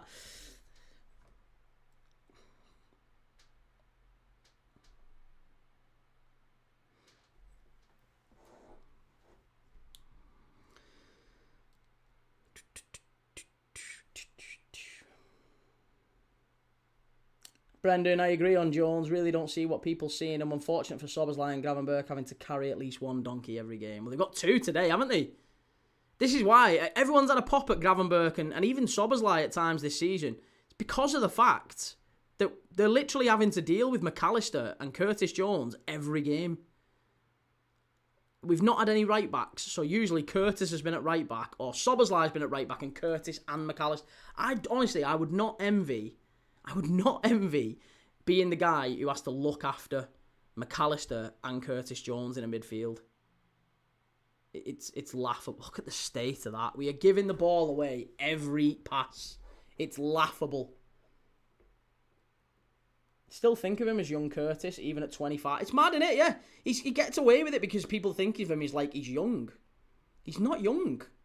He's a relatively experienced Premier League player now. He's played and scored for England. Like, it's time to step up. And he just so frequently gets opportunities like this and just does crap. He's not that player. He's so below for what we aspire to be as a football club, to be a team that's competing in the Champions. I wouldn't want Curtis Jones in a Champions League squad. That's how average the guy is. He's another Harvey Elliott, likeable guy, loves Liverpool, get him out the club. The only reason, if Curtis Jones was Italian, he'd have been sold already. The only reason he's still in that squad is because he's homegrown. That's it.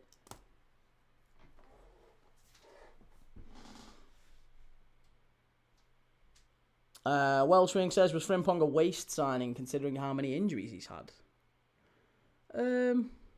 No, I don't think he was a waste signing. No, I think the same with Isak. I mean, I think you don't sign a player for half a season, 1 season. I think they've both had injuries, which is regrettable, but I think Isak and Frimpong will prove to be very, very good players. Whenever Frimpong's been fit, he's been excellent.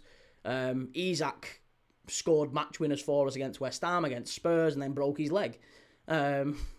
So yeah, I look at both players and think they'll be very, very good signings for us next year.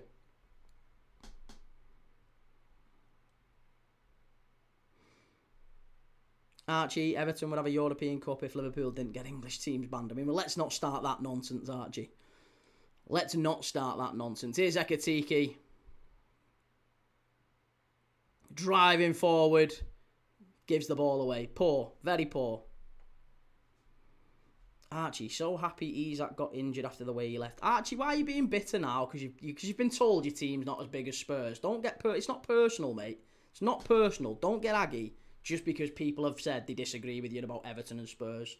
Now you're saying you're happy a player got injured. Come on, you're better than that, mate. Don't be like that. These lot are overpaid, I swear. Sloppy passing is going to bite us on the bum soon. Ekatike, too greedy. True enough. Amari, that Wolverhampton Wanderers watch-along was generational the other day.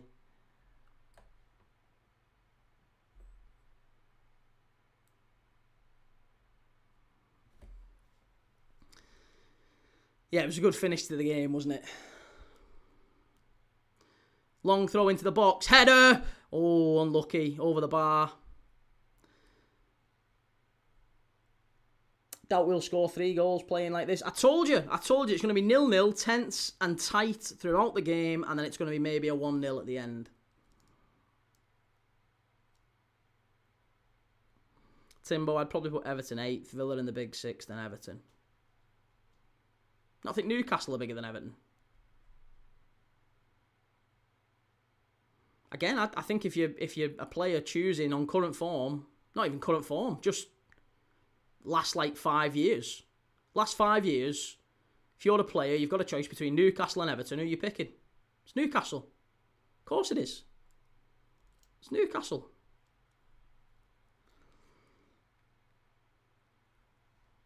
Brendan says, big problem today, playing out through the midfield with Szoboszlai right back and Wirtz injured. We're relying on Curtis and McAllister, who just keep giving it away. Yeah, this is it. This is the problem. This is the main problem for Liverpool, is we've just had no outball all game. Wirtz is often that player who drops deep and links things up, and we've not had that. Ekatike, look how deep Ekatike is there. That's such a heavy touch. What is that, Gravenberch? Oh, it's so poor. That's so basic. Strike from distance. Good block. Well done. It's honestly, we're just having to consistently rely on defensive excellence from Van Dijk and Konate at the back. And it's going to be, at some point we are going to get Van Dijk and Konate are going to make an error today. And everyone's going to go, Van Dijk and Konate are shocking. They've literally had relentless pressure all game and no protection from the midfield.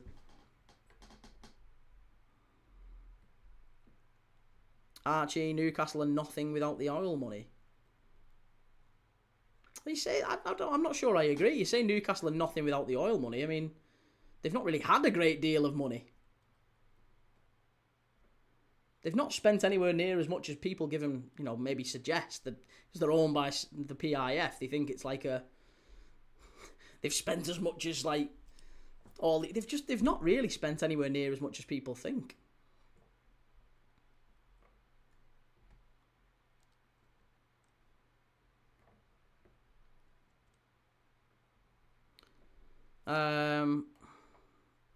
West Ham, Everton is more of a debate. Again, I mean, West Ham have won a European Cup recently. They've been in Europe more recently. Again, that's probably not a terrible shout.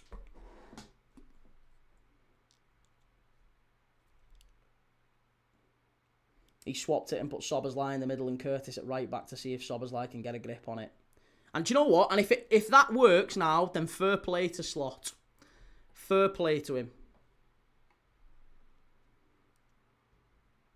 What's Szoboszlai speaking to Slot about? I haven't got him mic'd up, mate, here. Sadly. I haven't got a direct feed on Slot and Szoboszlai. Joel says we've hardly spent it. We've all been relying on King Eddie's magic. I know. You've spent a fair bit, don't get me wrong, you're not paupers, but you've also not spent that much. Like, Everton have probably spent as much as Newcastle have in the last 10 years or so.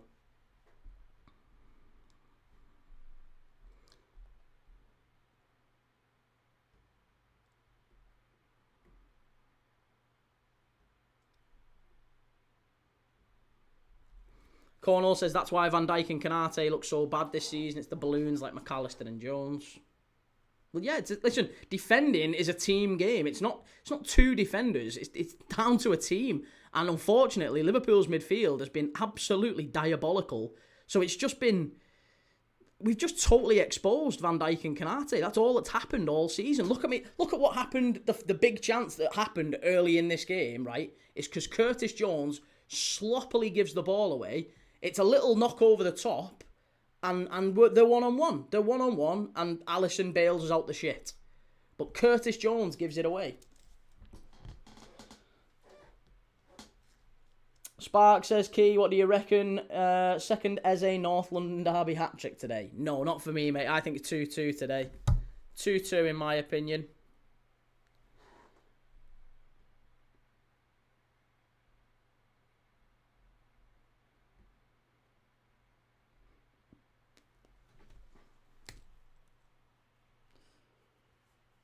Brendan says, come on, Key, what's Slot saying to him? That's poor by you. It's bang out of order, innit, mate? I should have a link up on Slot. Should have the mic feed coming straight in.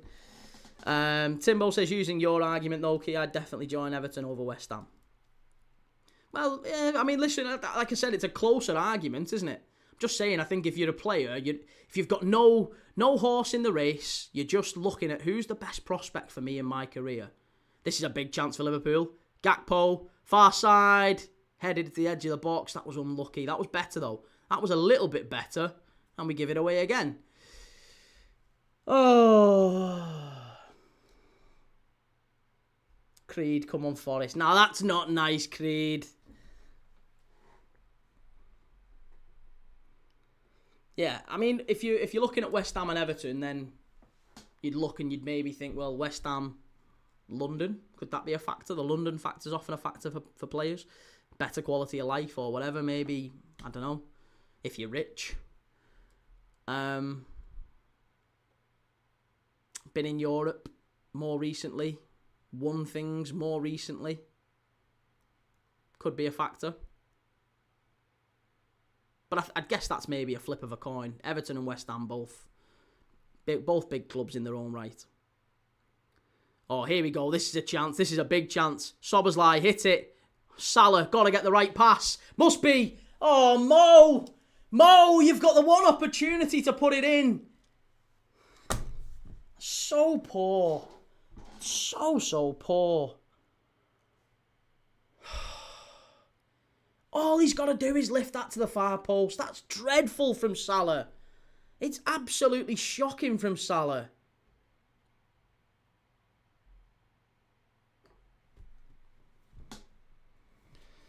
I think Slot was asking Sobersley what shampoo he uses.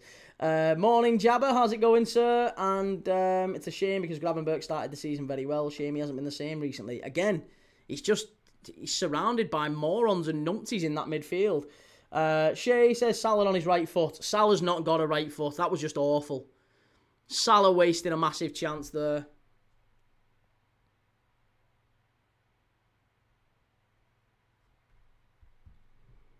Liverpool just starting to pick the ball up in some more advanced areas, though, as the half comes to a close.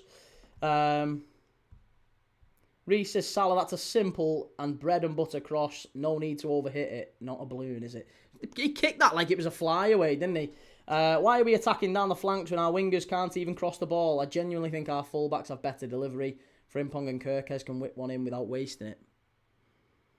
The thing is, we can't attack through the middle. Look at the players we've got through the middle. Gravenberch, I genuinely believe Sobersley, Gravenberch will be looking at each other going like, what are we working with here? McAllister and Jones, we've seen proper 3 out of 10 performances from McAllister and Jones this half. Great defending again. Liverpool are being so left open at the back.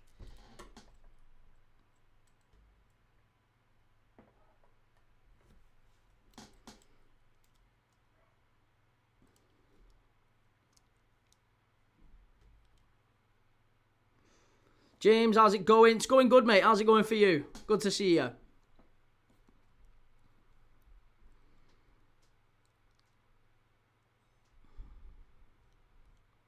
And when you've got a donkey like Gakpo up top, what can you do? Hey, Gakpo can finish, mate. Gakpo can finish. He's proven that in his Liverpool career. I don't think he had a chance. He'd have to have been 9 foot tall to get anywhere near that Mo Salah cross. Low-key, we bought half a team and need to put the final half of the team because some of these lot are shite. Well, that's true. Yeah, that is what will happen in the summer. There's about 6 players in this team who all need to leave, and they will. There's a load of players in this team who need to leave. Salah inside. This is a big chance for Liverpool. McAllister gives it away. Normal, standard, yep, usual.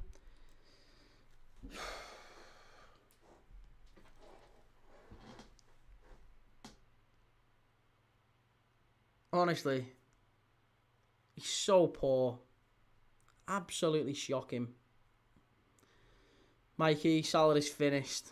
I don't think he's finished. I just think he's mentally, I think he's checked, not checked out maybe, but like his ego is so bruised. He's a confidence player, Mo Salah, and he's lacking such confidence. That was great defending from Virgil van Dijk. Absolutely fantastic defending from Van Dijk there.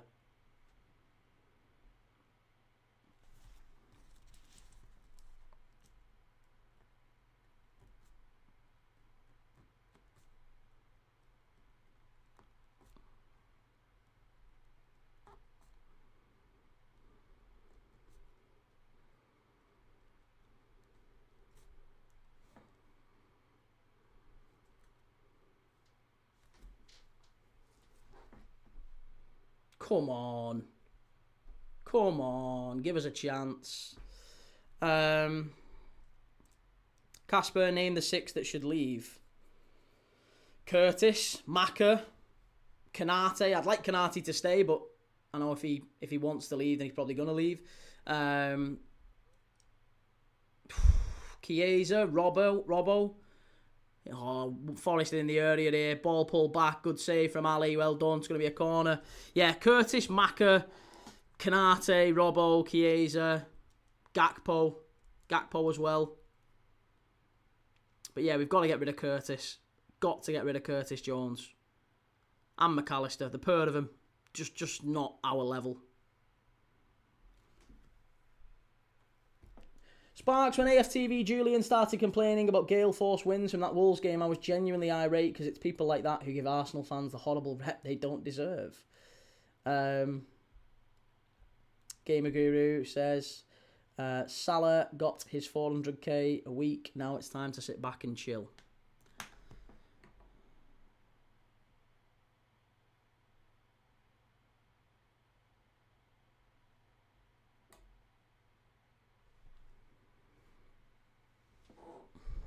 I don't understand how easily defenders go down and always get the call. I mean, generally, yeah, it's always the way. As soon as they run over to the far side, they're running back to their own corner.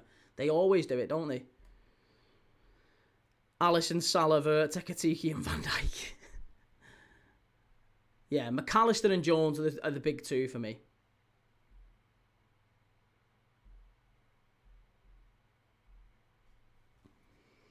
Mr. Sharpovich, where's the fight? Where's the passion from Liverpool? Do you think today is a lack of passion?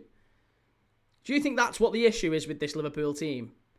I honestly, I defy any football fan to watch this and tell me that is a lack of passion on the pitch there. It's not a lack. That's not the reason Liverpool have started so poorly. Look at the state of that. That is not a lack of passion. It's absolute shit quality on the ball. There's players in that team who know they're gone in the summer and they've already checked out. It's nothing to do with a lack of passion. It's nothing to do with it. There's players who just aren't good enough to play for Liverpool anymore. Strike. It's another corner.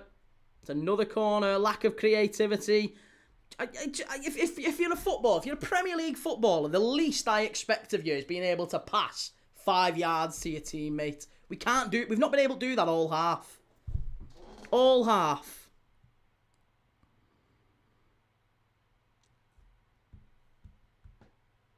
Salah checked out last summer. Seems so, doesn't it? Sadly.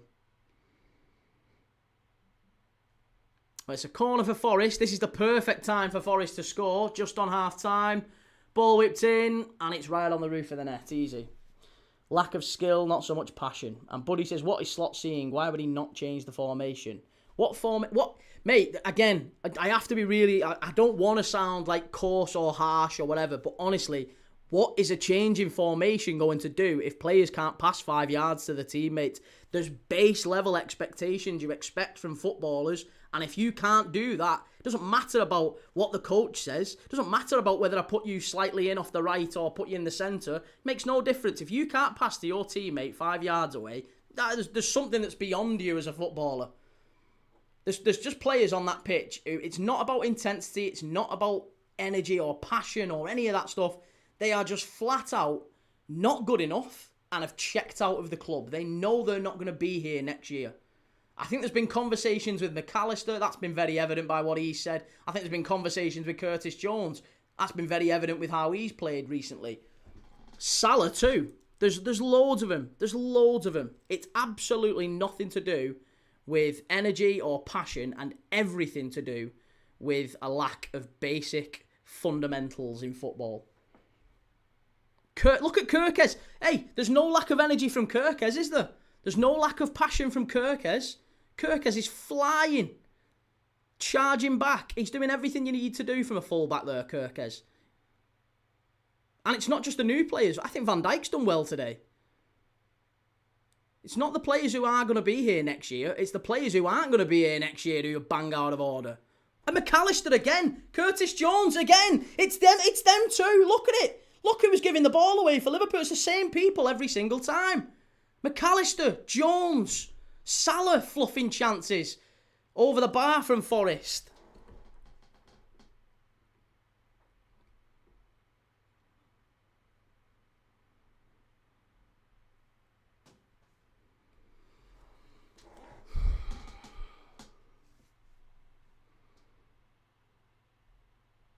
Honestly, it's absolutely zero to do with formation. The manager has no impact on these players playing like this.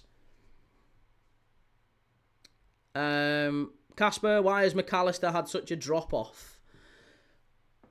Probably, I mean, you could argue a multitude of reasons. Some, I really thought it was injuries and fitness at the start of the season. It's quite evident that it's something bigger than that. There's been an argument that maybe there's a general apathy around the squad since Jota passing away. McAllister was very close to Jota. We don't know. Salah was very close to Jota. Maybe it's affected those, maybe more so than some others. I just think he said, because he's come out and said in public that he feels the team changed too much in the summer. I just think he's lost his head and he's decided that he wants to move on. He wants a different... Real Madrid apparently have been interested in him. That might make sense. That could make sense.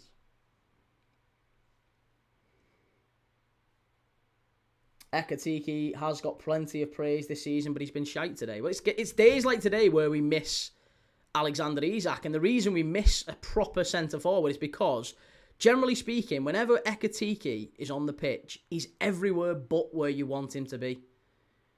He's been in centre-mid today, he's been out wide on the left. He's never actually been where you want him, which is, holding the ball in the middle of the pit. That's a foul. Well done, Curtis. Did well there. It's only where you want your centre forward, in the box, occupying the centre backs. He's never there. He's never ever there. 90 seconds to half time. Good chance here. Gravenberch. Good defending from Forest. Dyer, do you think Liverpool signed too many players in the summer? No, not enough. I don't think we signed enough. That's not a foul, ref. That's not a foul, ref. Well done. Give the ball away, though, Liverpool. No problem. McAllister can't keep hold of it. Timbo, last season was a purple patch for McAllister. Good run. Cleared away. Forest again. They're winning every second ball. Every single second ball.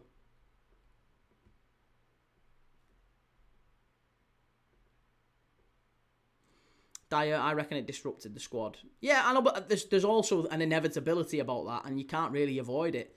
If you need to move out certain players, which I think we did need to move out Luis Diaz, and we did need to move out Trent because we couldn't keep him. Darwin Núñez. I think there was an inevitability if you change so many players and replace them with kids, then there's going to be a drop off, and that's what we've seen. Strike from the edge of the box, miles over from Forest.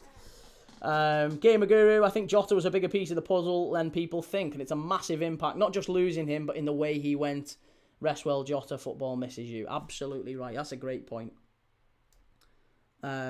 Sparks says, begs the question of whether there's tension between the manager and his players in the dressing room. Why? Why would there be tension between the player and the manager? I don't think so. I think no more than you'd expect. There's got to be some tension between the players and the manager.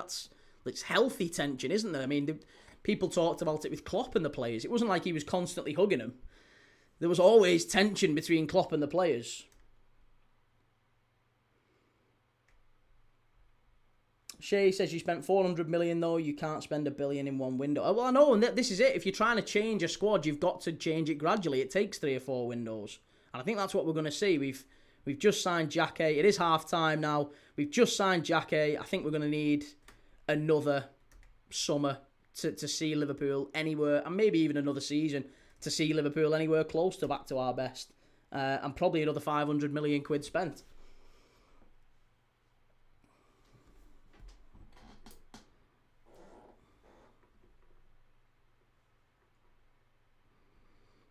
What are we saying? Sorry, Timbo, we had the exact same problems when we signed a whole new squad and finished 12th.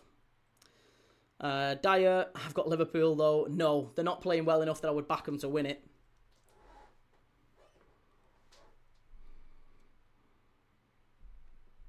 Timbo, from a football point of view, I think Jota was likely to go anyway, but of course his death hurt them. I'm not sure, I don't think he would have gone. I think Jota would have been a perfect... For the players that we've signed with Isak and Ekatike, and, we were going to sell Luis Diaz, I think Jota 1,000,000% would have been around this season. Certainly around the squad. I think Darwin Núñez was the one to go. There's no way we would have sold both.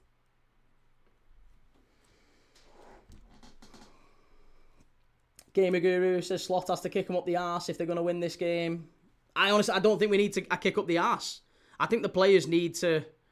Well, a kick up the arse, is that going to help? I don't know. I think we need to change some things at half-time. There's genuinely no way I would be starting that second half with McAllister and Curtis Jones on the pitch. I would move heaven and earth to put somebody different in there. And, you look at the bench and honestly, there's just nothing. There's nothing. And he's got nothing, the manager. The manager has got Freddie Woodman and Mamadashvili, 2 goalkeepers on the bench. He's got Calvin Ramsey, a player who couldn't get in at right back for League One Wigan. Maybe Trainioni. Maybe put Train... But again, it's harsh. You can't be putting Rio Engamoa and Trainioni, 17, 18-year-old lads, and saying, lads, listen, these experienced players, World Cup winners in the middle of the park who are getting paid 20 times what you are, they can't pass 5 yards, so we're going to rely on you in a difficult away trip. That would be bad management from Slot. So I'm saying it like, oh yeah, put him in. But actually, I think I would judge Slot more if he did. Brendan said, there's always going to be a level of tension between a manager and players. Like with any boss, it's the real world. Do people expect everyone to be sleeping in bunk beds? Well, I mean, hey, listen, whatever job you do, I'm sure you've got some degree of tension with your boss. They expect you to perform. And if you don't perform, then they'll give you grief. That's like a normal working environment. It's exactly the same in football. Keith, how's it going? 22 says the problem is Sir Keith Thomas worries more about Arsenal than his shit Liverpool team. Delusional. Again, nobody's even mentioned Arsenal in this game, mate, till you came in. Welshwing, you doing a quiz, Key, or shall I? By all means, mate, if you've got one, go for it.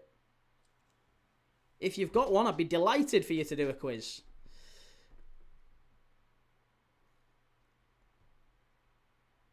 Casper, do you see a possibility of Salah leaving this summer? One can only hope. One can only hope. That's the first time Arsenal have been mentioned. That's got to be a record. I was going to say, yeah, we've not even talked about them, have we?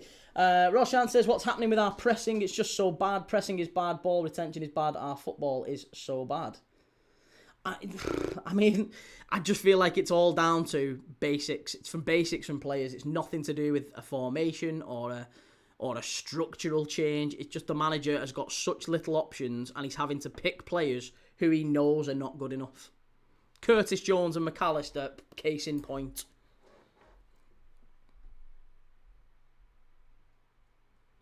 Simon Mack, sack Slot. Here we go. Here's the numpties.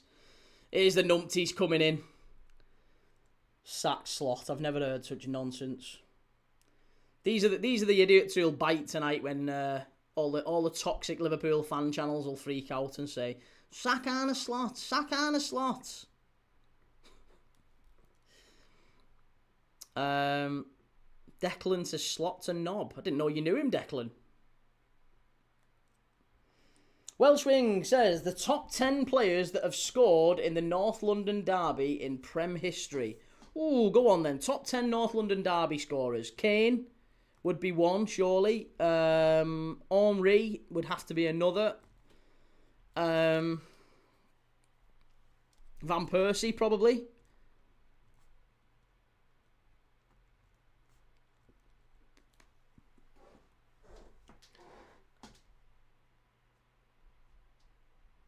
Switch Szoboszlai to midfield and bring Joe Gomez in at right back. Yeah, that might be the answer. It genuinely might be the answer. Get Joe Gomez in and put Szoboszlai into midfield. That's probably the only way we can do it.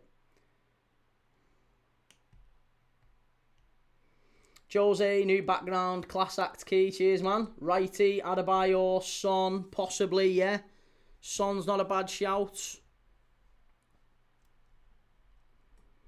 Unknown user says, how can Liverpool spend $500 million and not have adequate quality? I think probably because the players who we spent it on, mate, are not in the team. And that's the thing. They've been out injured due to massive injuries. Frimpong out for the season. Isak out for the season. Leone out for the season.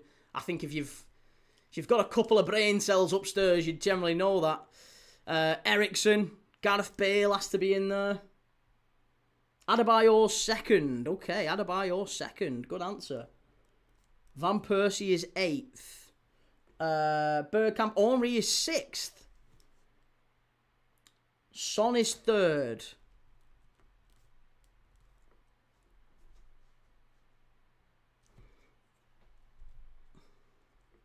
Kane is 1st. Yeah, Kane 1st, Henry 6th, Van Persie 8th, Adebayor 2nd, Son 3rd. Walcott is 10th. Good answer. Walcott. I would never have said Walcott. What about Pires? What about Perez? Bale is 7th. Gareth Bale is 7th. Good answer. Ian Wright. What about Ian Wright? Dele Alli. Dele Alli possibly. Did Dele Alli ever... I don't think Dele Alli scored that many in a North London derby, did he? Defoe's a good answer. Robbie Keane's not a bad answer. Do you know what? Robbie Keane scored against Arsenal for Liverpool, and I'm sure there was talk of him being like, oh yeah, he scored quite a bit for Spurs as well. Bet Robbie Keane's got a fair few. Federico Fernandez scored in a few.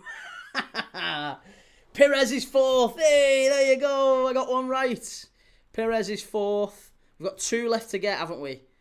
2 left to get. So we've got 1, 2, 3, 4. So we need number 5 and number 9, I think. So whoever we've got has scored more North London derby goals than Ian Wright. There you go. Ian Wright is 5th. Right, so Ian Wright is 5th, and there's 1 left to get. Not Keane, Dele Alli, Defoe. Who else? Paul Gascoigne, Aubameyang, Ozil, Aubameyang, Berbatov. It can't be Berbatov. Not Kanu. What about someone who was there for ages, but like never? I'm trying to think of who it might be.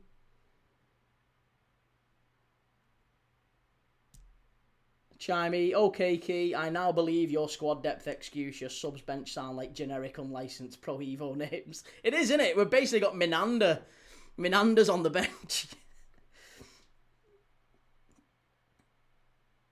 Giroud, Adams. Giroud's possibly not a bad shout. Vieira, Lacazette, Shamak, Bentner, Bergkamp, Ljungberg. I bet Ljungberg's in there. I bet it's Ljungberg. Freddie Ljungberg. What about Freddie Ljungberg, Welsh wing? Could it be Freddie Ljungberg? I like Freddie Ljungberg as an answer. That came from Will on TikTok. Obama blood clot young, says Gamer Guru. Oh, come on.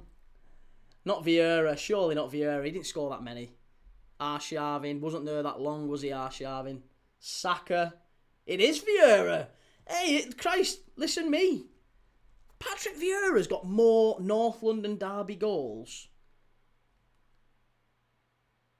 He's got more... Patrick Vieira's got more North London derby goals than someone like bloody... I'm baffled by that. Absolutely baffled by that. Hey, that's a great quiz. Fair play. Fantastic quiz, that, Welsh wing. So we were just doing a quiz there. Top 10 North London derby scorers in Premier League history. And the answers were Walcott, 10th, Patrick Vieira, 9th. 8th was Van Persie. 7th, Gareth Bale. 6th was Thierry Henry, quite a way down. Ian Wright, 5th. Perez, 4th. 3rd, Heung-min Son. 2nd, Adebayor. And 1st is Harry Kane. I didn't think Vieira would be in there. Fair play. That's what made Vieira better than Gerrard. Exactly. Gerrard had a terrible record in North London derbies, didn't he? He was absolutely shocking in North London derbies. Played 0, scored 0. Absolutely appalling record from Gerrard in North London derbies. Don't know how he sleeps at night.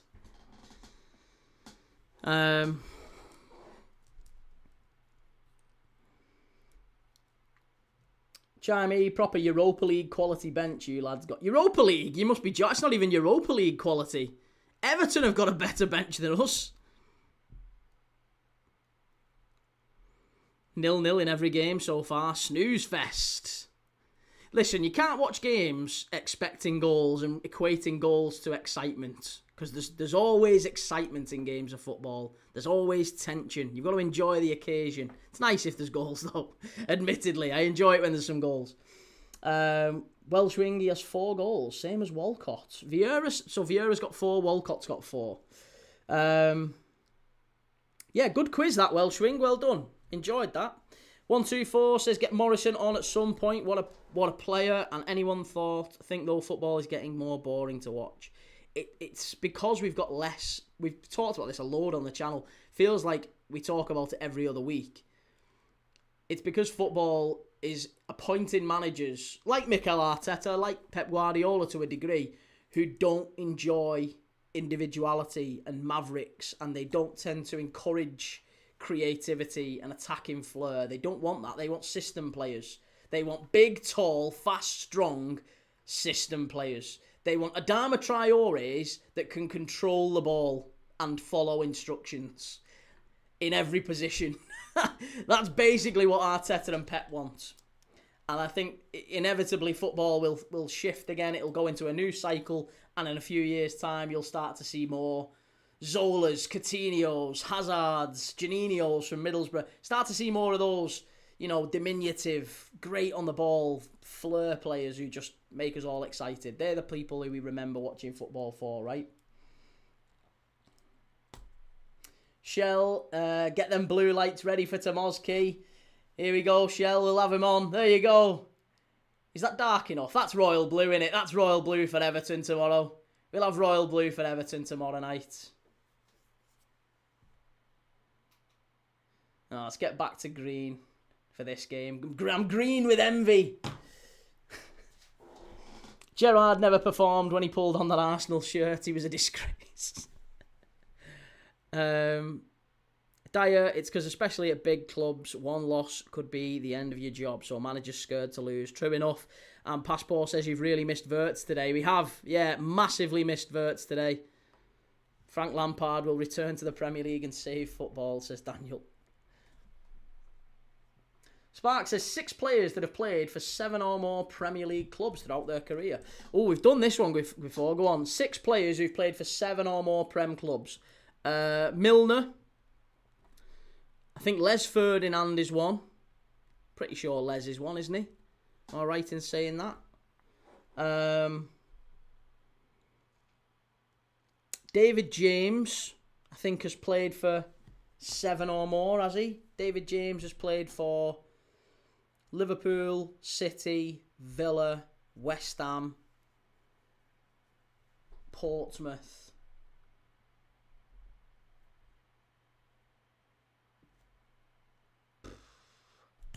Who else has he played for? Bournemouth, and I can't remember actually. Maybe he hasn't played for 7.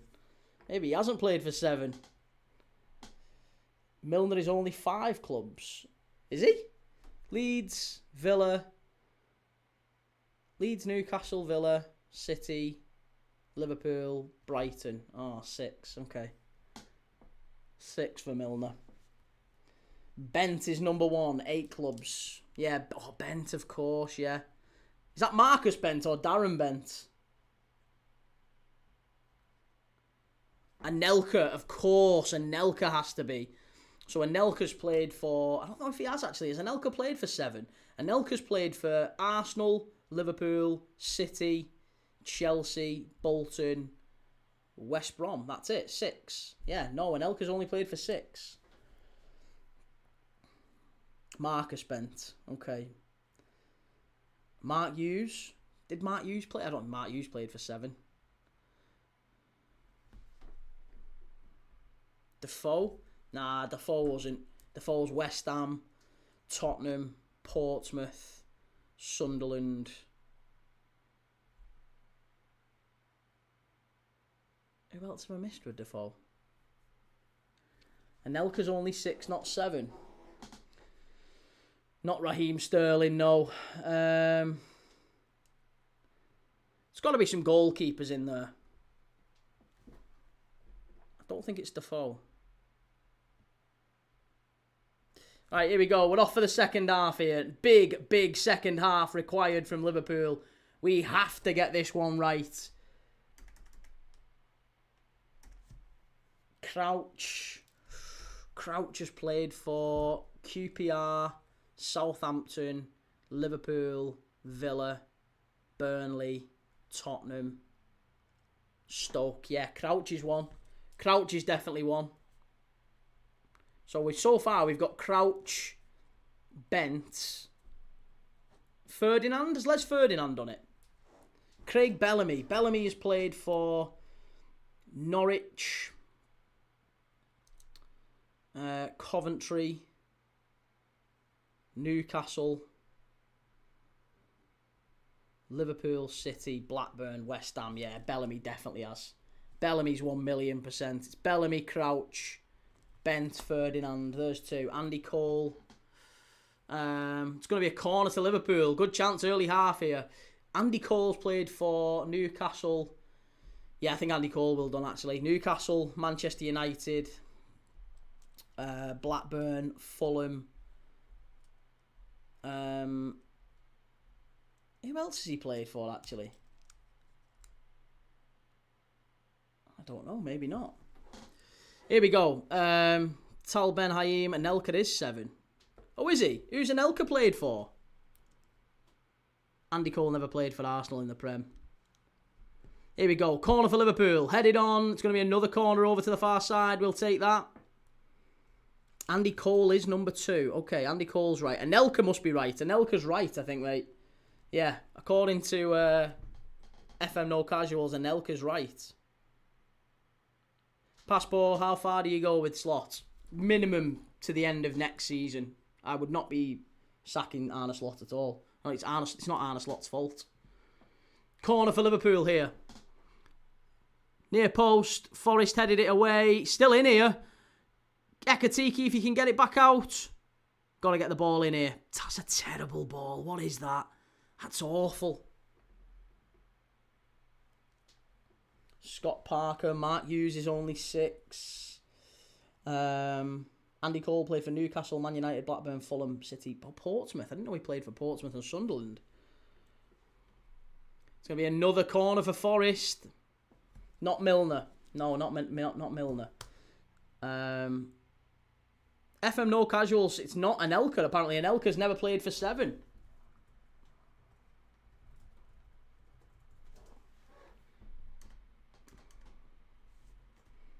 Anelka has played for Arsenal, Liverpool, City, Bolton, Chelsea, West Brom. 6, yeah.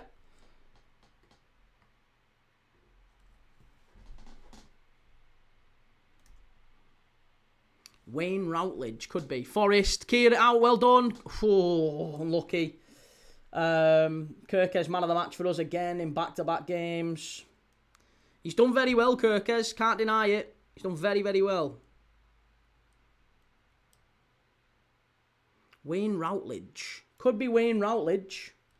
Nicky Barmby's not a bad shout. Hull, Borough, Tottenham, Liverpool, Everton. Oh, unlucky Milenkovic. Nearly 1-0 Forest. Wayne Routledge is number 3. Okay, Routledge. So 1, 2, 3, 4, 5, 6 we've got so far. Is that right? We've got 6 out of the 7.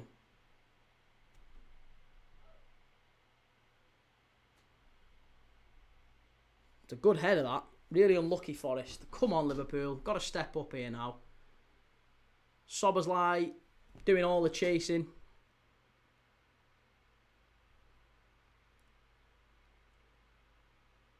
Oh! Good pressure. Got to give it off. Got to find the right pass. Salah gives it away. I'm so frustrated watching Mo Salah. Mo Salah, McAllister and Curtis Jones, if we could swap them for, just give me a run-of-the-mill championship player in each position, I would take him. Gladly. Gladly.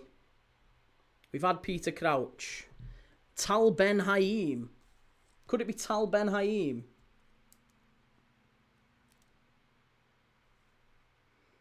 Spark says, wait, no, who's the 6 you have? I've got Routledge, Cole, Bellamy, Crouch, Bent and Les Ferdinand. But apparently Tal Ben Haim's another one.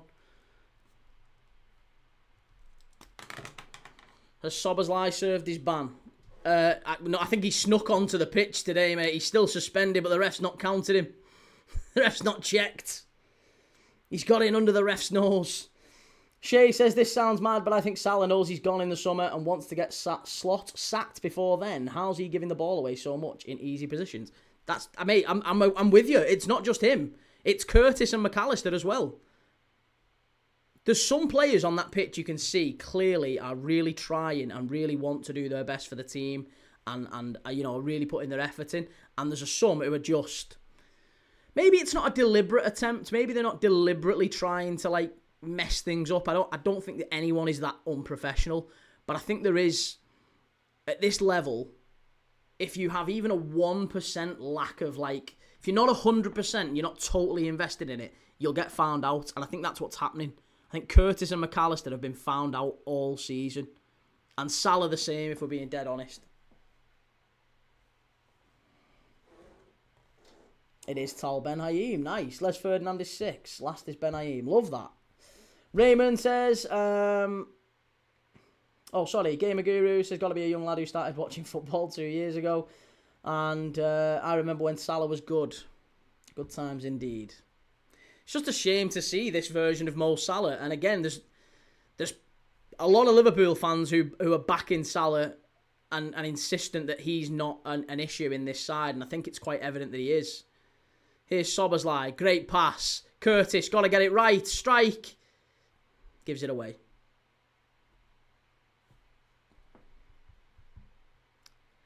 But we've started the second half marginally better. Not massively better, but marginally better. Some players you guys listed have played for 7, but they weren't at the clubs when they were in the Prem. That was a good question, that, mate. I appreciate that. I've not... I've heard the question before, but I didn't have a clue, obviously. You could have guessed. But no, it's a good question. Really good question. Thank you for that one. Can't play much worse than we did in the first half, to be fair. I just think it'd be a start if we start passing to white shirts, generally speaking. It'd be lovely if we could just find white shirts throughout the game. We consistently give the ball away too easy. We're not getting pressed to death. Like, Forest aren't putting us under loads of pressure. We've just been terrible. Really, really poor on the ball for base, and it's 3 or 4 players who are making really basic errors. And if you've got 3 or 4 players in your team who are making basic errors, then I don't really know what the manager can be expected to do. Joe, you're not watching the game again? Sat at home. No worries, Joe.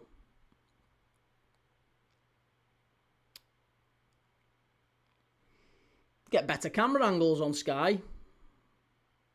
Daniel, would you have been more scared of a Dyche Forest side? Yeah. 1,000,000%.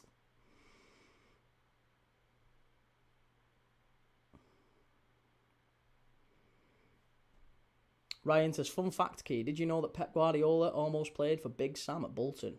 Yeah, there's quite a few top players who very nearly did. I mean, Rivaldo was very close to it, wasn't he? Gakpo, not a bad ball. Header must be. Oh, have you missed that? Oh, that was really good play from Liverpool. Very good play. And it was Curtis Jones who misses a sitter again. So close to 1-0. No, I don't even think that was a shot on target. I think it got blocked.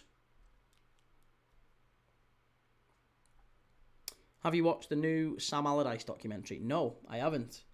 Good run from Salah, but his legs are gone. He's so slow now. That was Gakpo with the ball in again. People who've got an agenda against Cody Gakpo will overlook that. It was a really, really good ball in from Gakpo. Gakpo's actually making something happen at last. And Gamer Guru says, if you know football, you know these low teams that are fighting to stay up can be harder to play. Absolutely. These are the tough games, aren't they? There's a reason why Arsenal struggled here not too long ago. It's not because Forest are a terrible, terrible side. Because they give an extra maybe 5-10% in these games because it's against the top side. All players raise the game. Salah, terrible. Gives the ball away. Curtis, you've got to win that one. Gives it away. And now it's a throw into Forest. Poor. Very, very poor. Oh, it was a shot on target, yeah. Oh, do you know what? I thought that was blocked. Should Curtis be scoring that? Oh, he's got to score that. You're 6 yards out. You're not even 6 yards out. He's got to score. Got to score. Ted Dan, Prem Dad, I feel sorry for your kid. You shouldn't, she's spoiled. Christ, I wish I was my kid. Gets everything she pissing wants.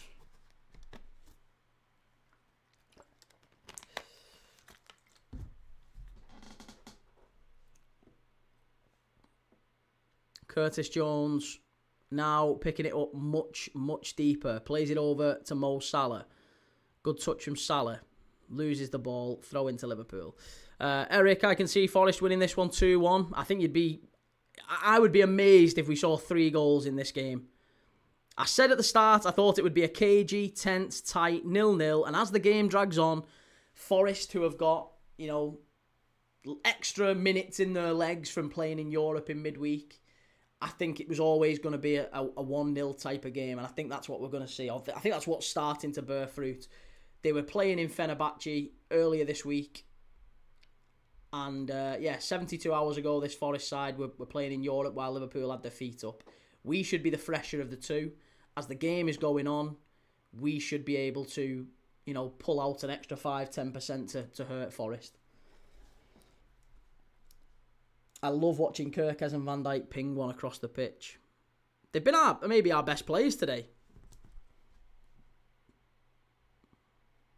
Has she gotten that Arsenal shirt yet with Arteta on the back? That's not a foul, ref. Well done. Canate gives it off. Liverpool will come alive in the last 20 minutes and win 3-0. Well, as long as we win, as long as there's a win, I don't care how.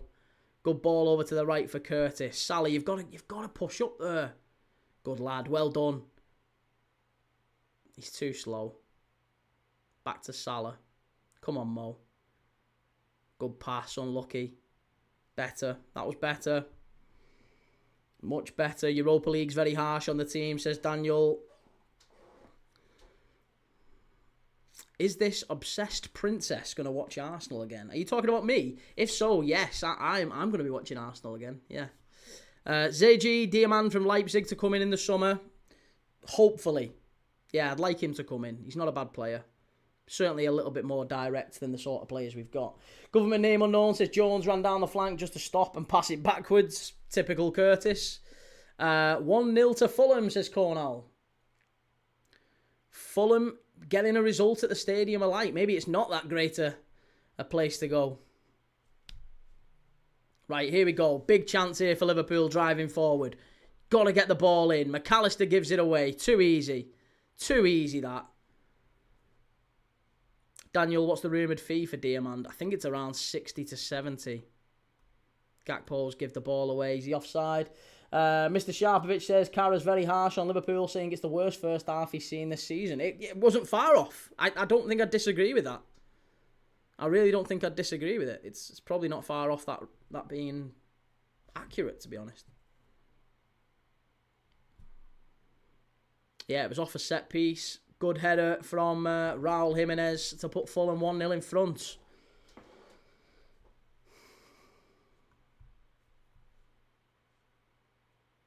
Canate does very well there to win it. Lineups are available for the Tottenham-Arsenal game, and it's Vicario, Bissouma, Dragusin, Gallagher, Gray, Kolo Muani, Palhinha, Sarr, Spence, Van der Ven and Xavi Simons. They're going quite strong, aren't they? For Arsenal, it's Raya, Gabriel, Hincapié, Saliba and Timber. Trossard starts up front with Saka and Gyökeres, with Eze, Rice and Zubamendi midfield. Eze starting, interesting. No Madueke, no Martinelli, no Odegaard.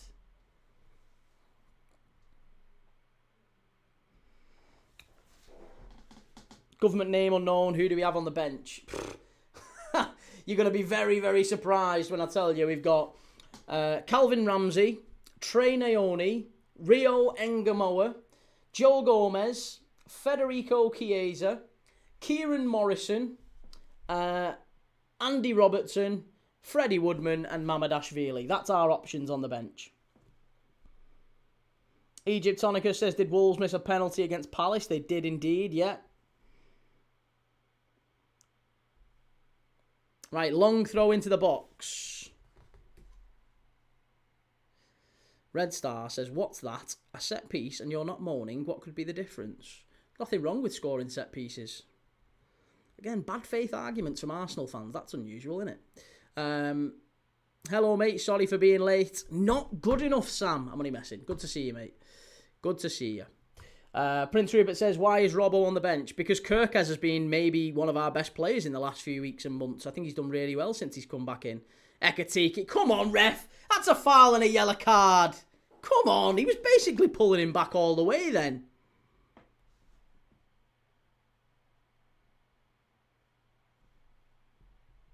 Wolves, red card.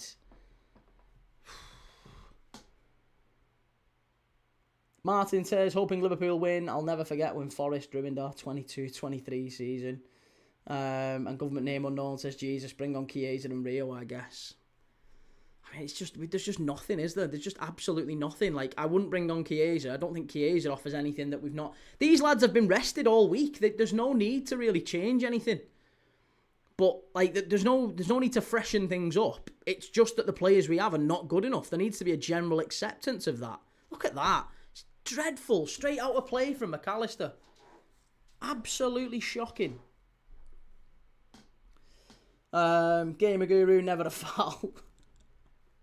Get him sent off. Right, 30 minutes to go.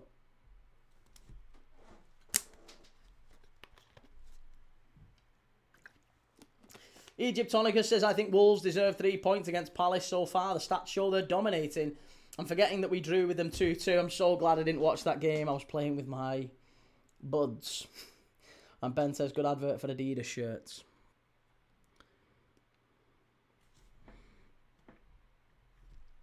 Here's Hudson-Odoi down the left-hand side. That's get up. Well done. Good defending, Konate. Exceptional play from Konate, that. Fabulous play. 30 more minutes left to go, Ryan.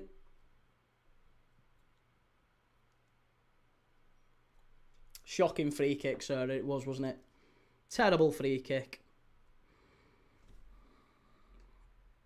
Zeji, genuinely, what does Endo need to do to play at this point? Maka is absolutely awful. I mean, Endo literally tore his ACL against Sunderland last week, mate. So, I mean, even that version of Endo, who has only got one leg, would probably be better than this version of McAllister, I agree. But he literally got stretchered off last week, mate.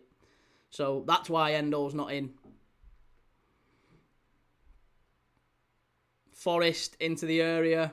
Stinks of a Forest sucker punch, this, I'm telling you. It absolutely stinks of it. Oh, on the bar. Oh, just was it on top of the bar or on the roof of the net, that? Olaina whipped it in. Far side. Fulham have got a penalty. Should be 2-0 that now.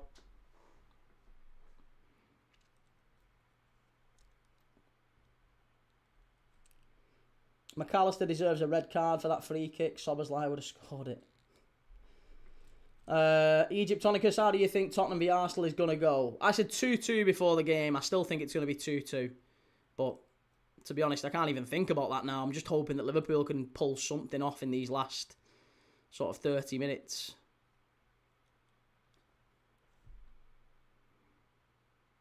That was awful. Come on, Curtis Jones has just been stamped on there. Might be a red here.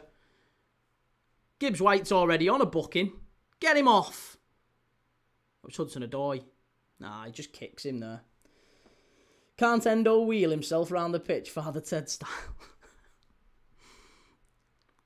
What was that guy's name? What's the Italian name? The Italian father in Father Ted in the football episode. Father Romeo Sensini. Is it Father Romeo Sensini? Yeah, the Italian wonder kid. NUFC Sam, are you slot out if it's 0-0? No, I'm not slot out if it's 2-0 Forest. Again, anyone who's slot out at this point is literal clickbait. That there's the only reason, and I'm not speaking about specific accounts, but you know the ones I'm talking about. It's just pure rage bait. That's all it is. There's not a single Liverpool fan I know who wants Arne Slot sacked. Jimenez scored again. Wonderful stuff.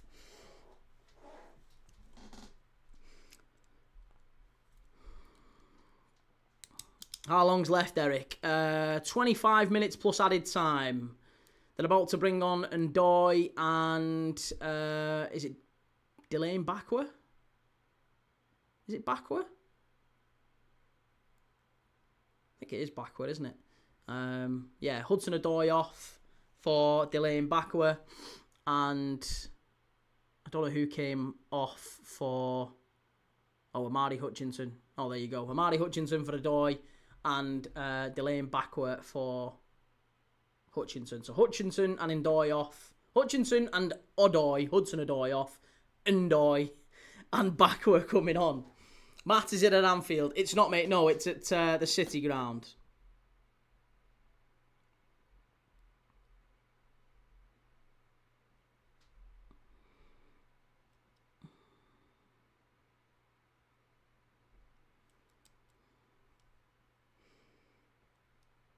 Joe says HMS Pistol League is fully sunk now. And government name unknown says I miss Frimpong in at right wing. Remember when Salah went to the AFCON and we started winning games? Good times. I'll be honest, mate. I've no interest in watching any of them. I've no interest in watching any of them accounts because as soon as they respond with Arne Slot out, there's some Liverpool fan accounts who've been Arne Slot out since like November. And honestly, as soon as they were like that, I was just like, right, fine. That's you totally blacklisted as far as I'm concerned from a credible Liverpool account. I have no interest in watching you. There's differences of opinions, and then there's quite clear people who are just doing it for rage bait, and that's I can't have a credible conversation with you if you're making bad faith arguments. Sobersley plays it back. 23 to go. We've got to get the ball into the box. Come on, Kirkes. Does well. But he's isolated. Again, there's not really... Oh, my God. All the way back. Casper, Everton United predictions. 0-0 for that one. Yeah. Tense, tight 0-0. K2 says Arne Slot should get the Klopp fist bumps going. That's why a lot of people want him gone. Honestly, it's that pathetic. It is that pathetic. He doesn't even hug the players. It's nonsense. He doesn't even hug the players. He should fist bump more. He can get a life. Here we go. Sobersley wins it back. That's not a foul. That's not a foul. It's never a foul, ref. Kanate penalised there. Given away by Salah again. It's been one of them games. One of them games today, sadly.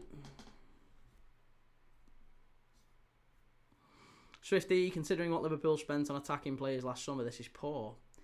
Do you not think there's a factor? I mean, come on, mate. You know that the fact that Liverpool haven't got Wirtz on the pitch, we haven't got Isak on the pitch, we haven't got Frimpong on the pitch, like...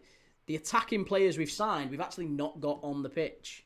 So you've got to have some credibility for that. It's not look at how much Liverpool have spent and they're playing and they're poor. I would agree with you, but they're not. Isak's been out injured most of the season. Frimpong's been out injured most of the season. Wirtz has been our best player the last few months, but he's out injured today. This is a problem. It's not the fact that we've signed bad players. We've signed players who aren't available, sadly. Mr. Sharpovich says, you get some real clowns in the football space, it's like all sense goes out the window. I know, but that's what people click on, isn't it? People will click on stuff that they want to... Yeah, if it gets clipped up. Gets clipped up, people will click on it because it's like... Any thumbnail, it's like... Just that sort of stuff. Kanate, what was the need? I don't think Kanate did anything wrong there. That's a Liverpool free kick. Well done. Come on. Get it underway. Keep going. Could we see Rio possibly? Maybe. Possibly. I guess we've not really got too many other options, but I think it's a bit harsh playing Rio, to be honest. I don't think it's fair to put him on in this sort of circumstance. Swifty, there's just nothing going forward with Ekatike, Salah. It's not bare bones. I'm not sure I'd agree. Strike... Miles wide, goal kick. Yeah, Salah, I mean, Salah's fallen off. I think Salah's... I mean, you said yourself, didn't you, Swifty? You thought Salah was sort of falling off last season. And I disagreed with you, but honestly, I still think there's a really, really world-class player in Mo Salah. I just think his ego's been bruised and he's a confidence player. He's dreadful. Absolutely dreadful. And I still think the club would make... That is the right decision that the club decided to sign him again on a new contract. I think that was the right decision. We couldn't let him go on a free.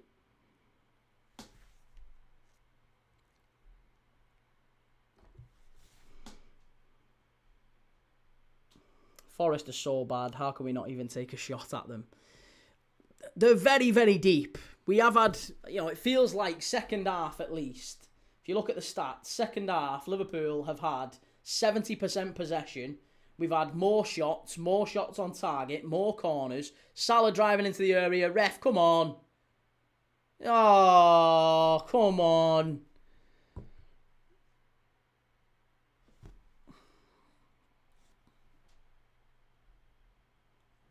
Real Life says Liverpool have had one shot on target the whole match. I know, and that was in the second half. The first half was dreadful. I think second half we've come out and done well. Cornell says, Key, how have you not noticed that Dylan, he has like 3 million followers on TikTok? I know, I have noticed Dylan. Yeah, I've noticed Dylan. Speak to Dylan's been in the lives for ages. 3 stars says, come on, mate, if we're that bad, Liverpool should be winning at a canter.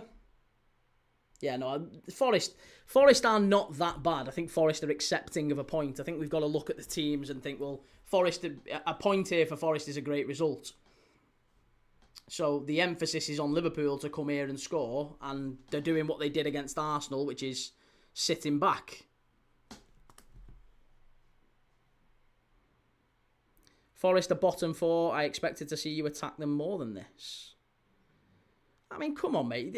There's also a degree of we've not really got anything to bring off the bench. We've got no other alternatives. There's 3 or 4 players who shouldn't be even on the pitch for Liverpool. We are literally the bare bones. And Forest have got everybody behind the ball. There's literally not a player ahead of the ball. Not a single one.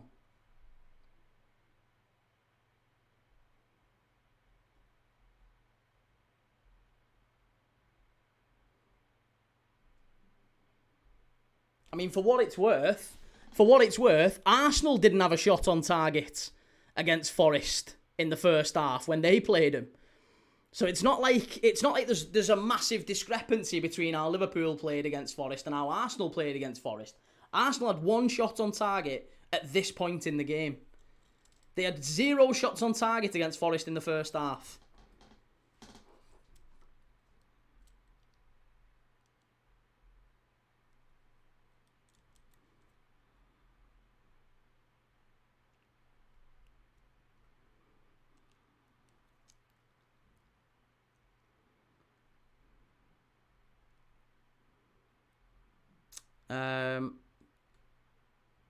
Leave Arsenal alone.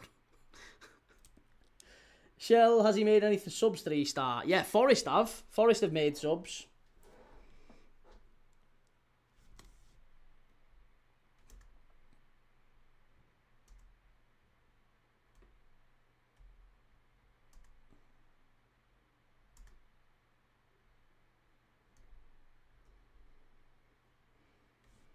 Matt says the best teams bring the best out of us. I mean, that's fair enough, true enough. Forest have been good and defensively resilient against Arsenal. Like I said, 0 shots on target for Arsenal when they played here. Difficult side to play against Forest at the City Ground. I think that's what we're seeing again.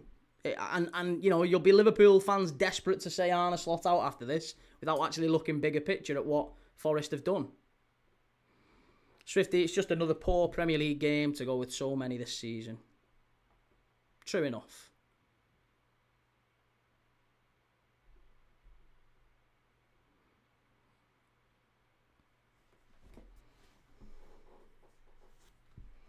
Shay, I think you'll win this 1-0. Me too, mate. Yeah, I think there's 1 goal in it for either team. That's what I said before the game. I thought it was 1-0 to either team.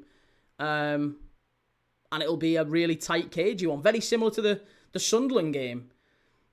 We've been, solid enough defensively. We haven't really conceded too much in the way of chances defensively, but we haven't created enough going forward. And I think if we had Wirtz on the pitch, it would have been a different game. I mean, in fairness, if we had Wirtz, Isak on the pitch, Frimpong on the pitch, it'd be a different game. But there's so many players who were missing. It's just really, really difficult to legislate for. And some of these players have been shocking, like really, really shocking. Liverpool have got a big fight on for Champions League football. I expected a bit more urgency. I don't think we do. I think we'll qualify for the Champions League. I'm not too worried about Rio Engamoa coming on with Chiesa. There you go. The only two players we can roll the dice with is a 17-year-old kid and a player who has repeatedly stated that he is physically and mentally not ready to start games of football. So this is the calibre of defence of players that Liverpool are bringing off the bench. Reece says Liverpool are attacking a sirloin steak with a plastic canteen knife. I don't think is Forest defence sirloin steak level? I'm not sure. Daz says, don't think the injuries are even an excuse. We should have never been in this situation. In what sense? What do you mean, Dan? Daz, sorry. Chiesa should get more playing time. What, even when he's telling the manager that he's not ready. He's not ready to play. Salah coming off, no surprise. Salah looking down and smiling as if he shouldn't be taken off the pitch. What a ridiculous decision from the manager to take Salah off, eh? Yeah, what a shock. Look at him. He's raging. You've been shite today. You've given the ball away at every opportunity. Cody Gakpo going off as well.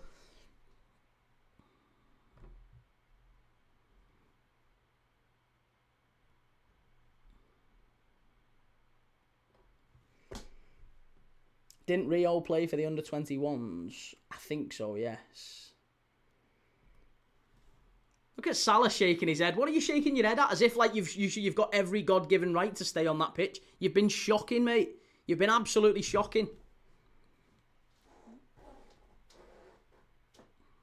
Daz said, should have been able to at least stay top four all majority of the season. Bad results lead us to here. Well, yeah, bad results absolutely lead us to here, but how do you get bad results? That's the more interesting thing. Of course, bad results lead you to poor performance in the league, but what's the reason for the bad results? We're attacking an overcooked pork chop with a plastic knife.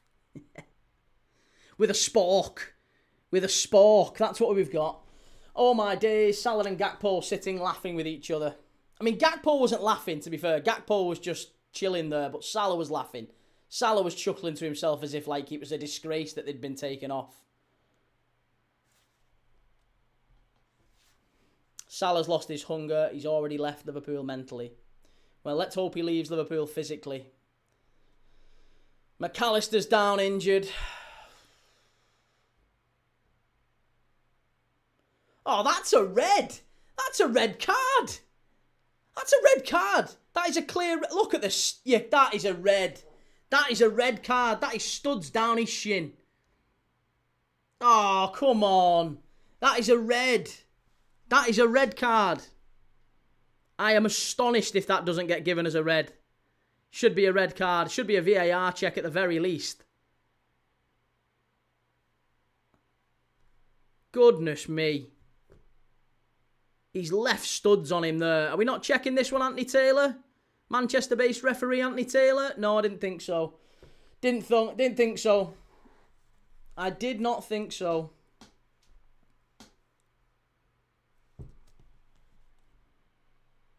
Blake says Salah is an international superstar and Liverpool treating him like any old player. Well, that's what he thinks he is. I mean, it would be nice if he started playing like it once in a while.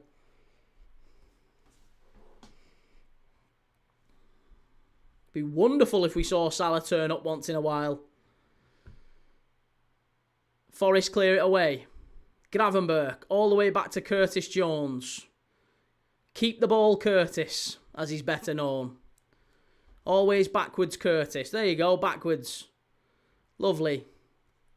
Backwards pass, Curtis.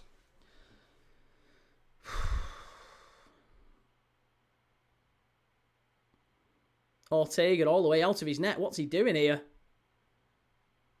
And good pass, actually.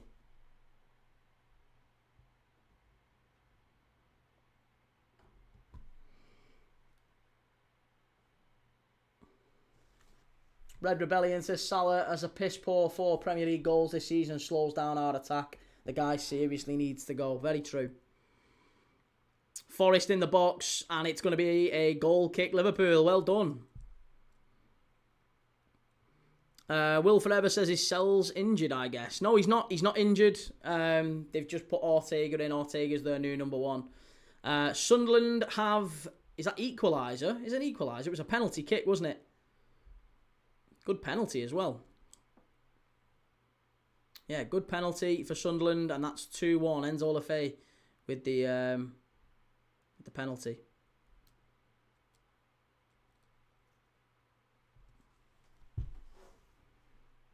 Reece says, how was that any different from Romero's at Old Trafford the other week? Well, I didn't think it was either. That was exactly the same as Romero's. I'm astonished that didn't get given as a red card, but yeah, it wasn't even a yellow. What the hell, Truman? I agree, yeah. Daz, how was Slot waited till the 75th minute to make a change? Who are you bringing on? What change are you making? Wait until the 75th minute, as if we've got loads of options on the bench. Honestly. Matt says Salah thinks he's too big for the club. There's too many of them players out there. I just think Salah's gobsmacked by his own performances. I think he genuinely still believes he's the best player in the world, and he's like astonished that the manager would take him off when we need a goal.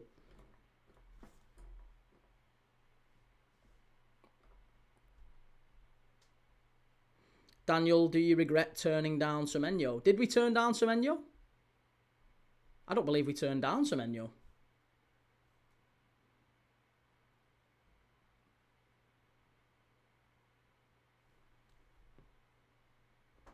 Fulham better see it out. Swifty says, crazy that Harvey Elliott is on loan getting no football. Liverpool could do with him.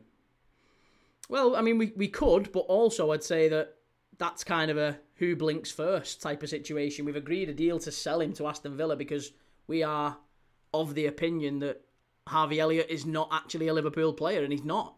Harvey Elliott is not good enough for Liverpool. We need to aspire to better. But unfortunately, he's not getting games at Villa. That's up to him. That's nothing to do with Liverpool. Harvey Elliott's not a Liverpool player. Curtis Jones off. Thank God for that.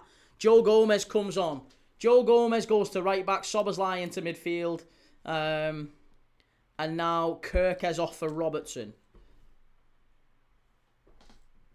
Daniel says Semenyo had a release clause. I don't think that means we turned him down.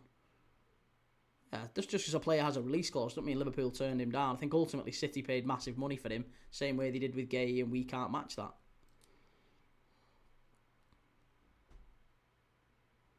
Elliott will be a Liverpool player in the summer. I very much doubt it, mate. By the end of the summer, Harvey Elliott will be gone. Harvey Elliott will 100% not be a Liverpool player by the start of the new season. No chance. He'll be gone.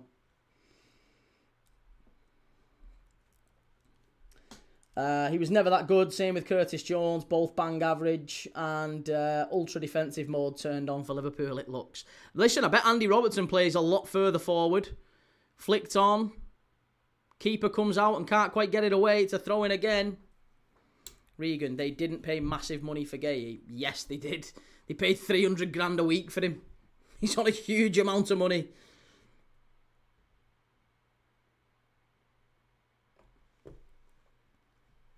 Martinelli benched by Arteta is strange. However, Trossard always shows up in the North London derby. Listen, Martinelli, for me, is still Arsenal's best attacker, to be honest. Regan thought he meant transfer fee. I mean, still 20 million quid plus 300 grand a week and a big signing on fee. Still a lot of money. It's more than any other club would have paid for him.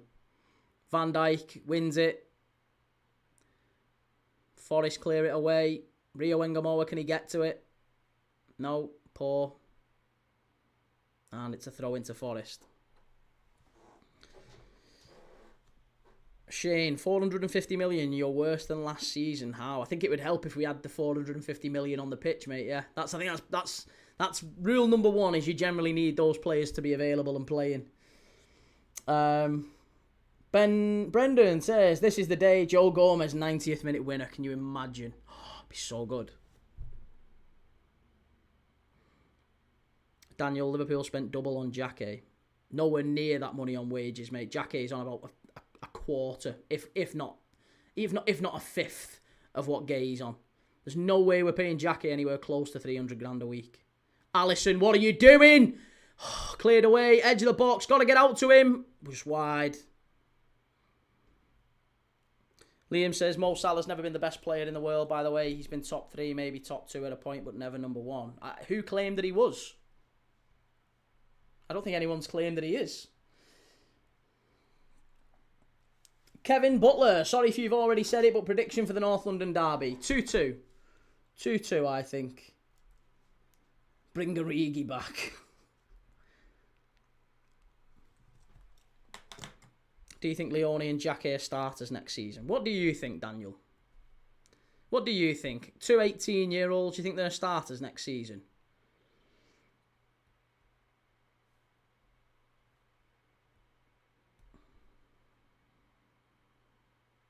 Amari, are you starting a fresh live stream for the Arsenal game or are you staying on this one? No, I start a fresh one for every game, mate. Every game. Swifty, Jackie signing is similar to United buying Euro.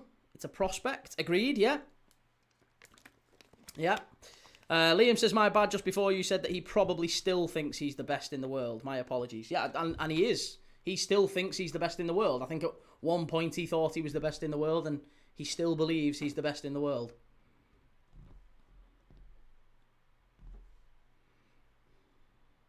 Daniel thinks that Leone and Jackie will be the starting centre-backs at Liverpool next season. Fair enough, eh? You must rate them a lot higher than I do then, mate.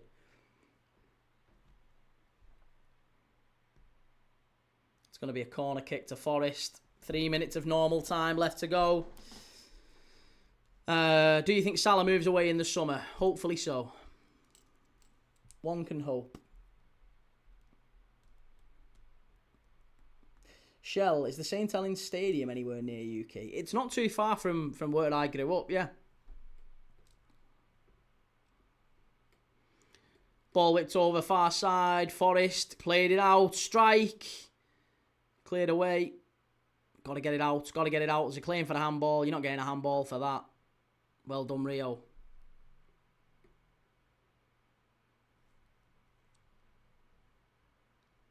Daniel, Liverpool fans don't like Gomez and Kanate is leaving, right? I think there's another centre-back still to come in, and it's not that Liverpool fans don't like Joe Gomez, it's that Joe Gomez is always injured. If Joe Gomez is fit, there's an argument to say he's our starting centre-back.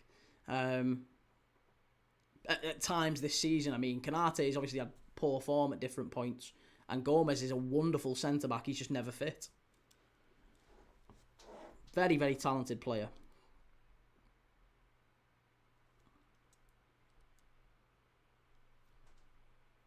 Is there a dearth of Premier League youngsters at Liverpool compared to the other big clubs? I don't think so, no. But I think that Liverpool are maybe choosing a strategy of signing young players. And that can sometimes maybe not put off. Like, for example, it feels like we've got lots of really good young players in and around the first team. Ngamoa must be... Oh, Hugo, how have you missed that? Yes! Get in there! Oh, yes! It's Alexis McAllister! I take it all back! Yes! 1-0! 89th minute!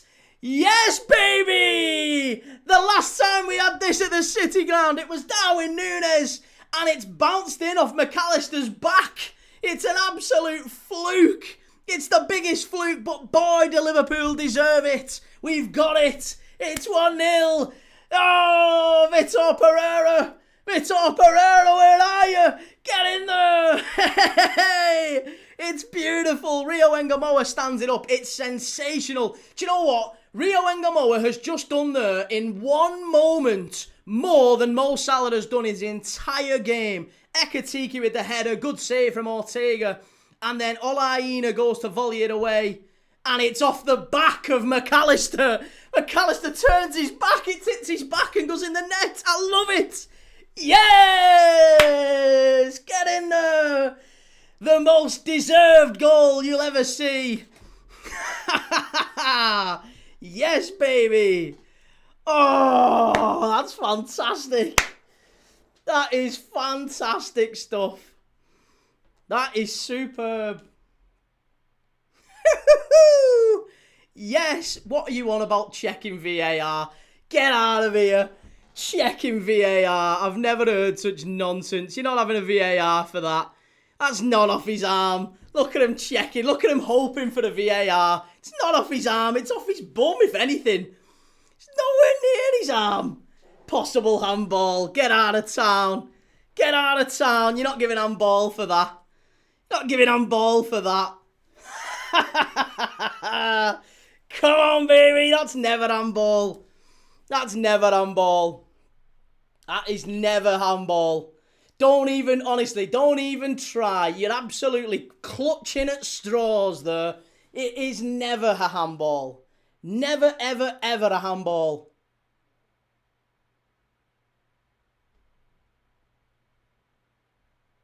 Tell me he's not going to go and look at this. Tell me he's not... How has that been ruled out? How has that been ruled out? It's his arse. How's that been ruled out? We didn't even... It's his... How's that been ruled out? Oh, fuck off. Get out of fucking no chance. That is rigged. That is absolutely rigged. That is fucking rigged. That is rigged. Get out. Oh my God. Never, never, ever, ever. That is laughable. That is laughable. Absolutely sickening. You must be joking me. What a surprise. What a surprise. Manchester-based referee Anthony Taylor says no goal. What a surprise. Absolute dog shit. Can't believe it. Fucking handball for that. What world are we living in? Oh, and it's a corner to Forest as well. Right, here we go. Let's complete it. Let's complete the crumble. Forest score here now. Fucking hell. God.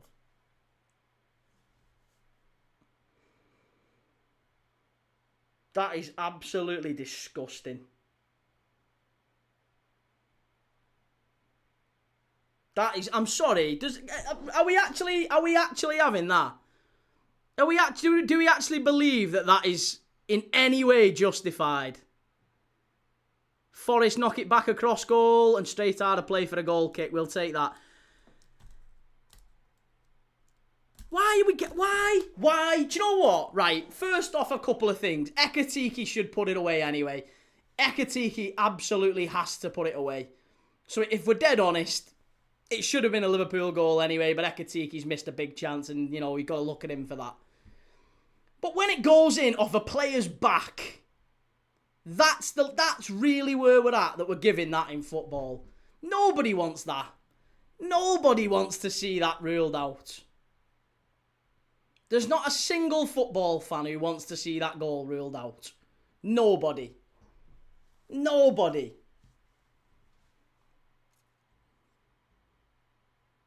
It's at the base of his back. You can't be giving that as handball. And you just can't. Oh, fucking... Well, I'll tell you what. Come on, Spurs. Come on, Spurs. Strike miles wide. Come on, Spurs. VAR ruined football.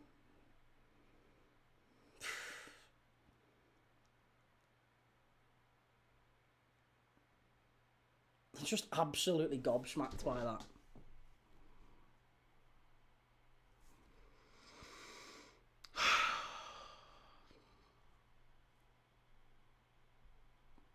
How many minutes are we going to get, ref?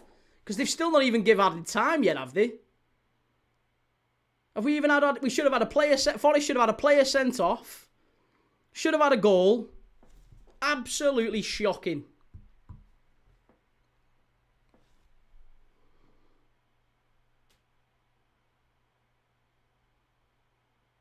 Alisson knocks it long. Come on, Liverpool.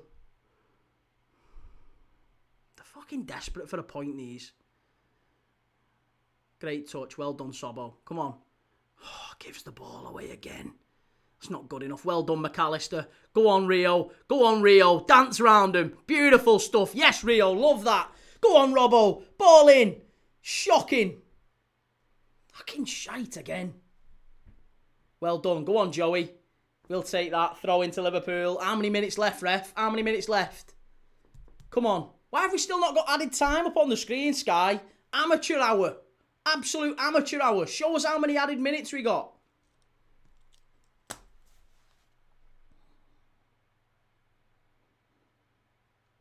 Well done, Joey. Go on, Sobbo. Get it in the box. Come on, you can't fanny around with it. We've not got all day. Get it in.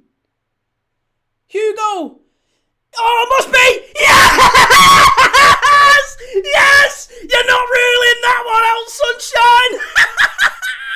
It's Alexis McAllister. Yes! Get in there. 1-0. Yes! Come on! We love it! We love it! Look at you! Where are you? You were all diving in a few minutes ago! Scuttle off, baby! Yes! It's 1-0! We've got it! We've got it! Get in there! Come on! It's offside. Fuck off. Fuck off.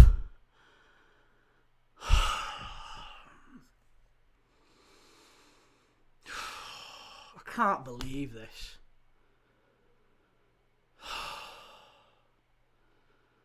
As if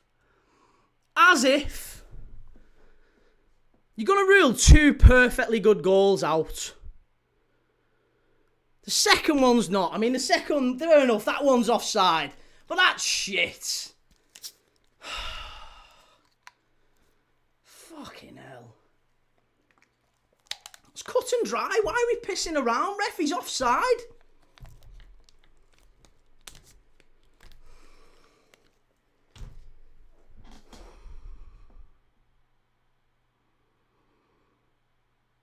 They've absolutely lulled me into that. It's the old bait and switch. Absolutely lulled me in. Goal given! Goal given! Is it goal given? Is he actually giving it? Yes! It's goal given! It's goal given! How's he given that? He's miles off! He's miles off! How's he given that? Oh my goodness me! Oh! It's the elbow! It's the elbow! Yes! Elbows are the factor today, baby! Elbows are at play. It was not a goal for McAllister's first, apparently, because it just clipped his elbow. Yeah, well, he's onside because of the elbow there. It's 1-0. It's justice. Justice, baby. Oh, yes. Ah, you love to see it. You love to see it. You really do. Absolute scenes. Scenes. Should be 2-0. Oh, and it will be. It'll be 2-0 to Spurs in a minute. Come on. Oh. I love it. It's sensational. Yes. There you go. Full time, baby. Full time. We did it. We did it. It's fantastic. We got there in the end. Right. And now it's time. Not red for Arsenal. We're going. Come on. We're going white for Spurs. Is that white? There you go. White for Spurs. We're going to be going white for Spurs now. There you go. It's the 1-0 to Liverpool. Fantastic stuff. Absolutely sensational stuff.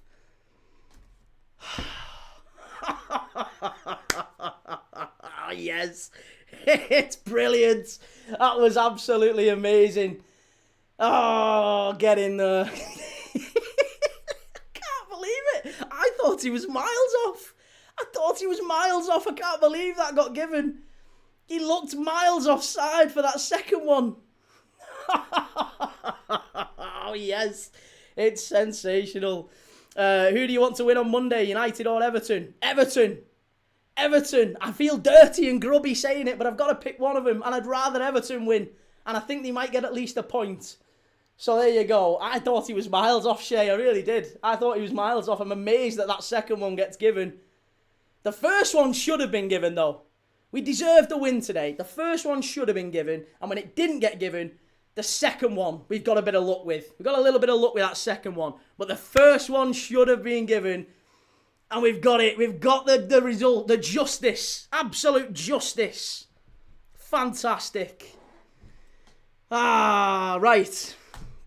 Okay, well, listen. If you want to watch along the North London derby, I will be live again in about 10 minutes' time. I'm just my voice is going. My voice is going. I'm going to just go and have a drink of water and a brew. Might make a brew. And get ready for the North London derby now. I can enjoy the North London derby. Beautiful stuff. We can enjoy Spurs pinching at least a point. At least a point they're getting off Arsenal. It's coming. Make sure you've hit the like button. Make sure you've subscribed if you want to see more of me popping up on your screen. If you don't, then hit the block button or do whatever you want to do. But I hope you will be around for the Spurs-Arsenal game in literally 10 minutes or so. It's a 4:30 kick-off, that one. The lineups are out. The lineups are out. It's Vicario in goal, Gray, Dragusin, Van de Ven and Spence, with Bissouma, Palhinha and Gallagher in midfield. Sarr, Kolo Muani and Simons as the front three. With Arsenal, it's Ryan in goal, Hincapié, Gabriel, Saliba and Timber. With Rice, Zubamendi and Eze midfield, Trossard, Victor Gyökeres and Saka as the front three.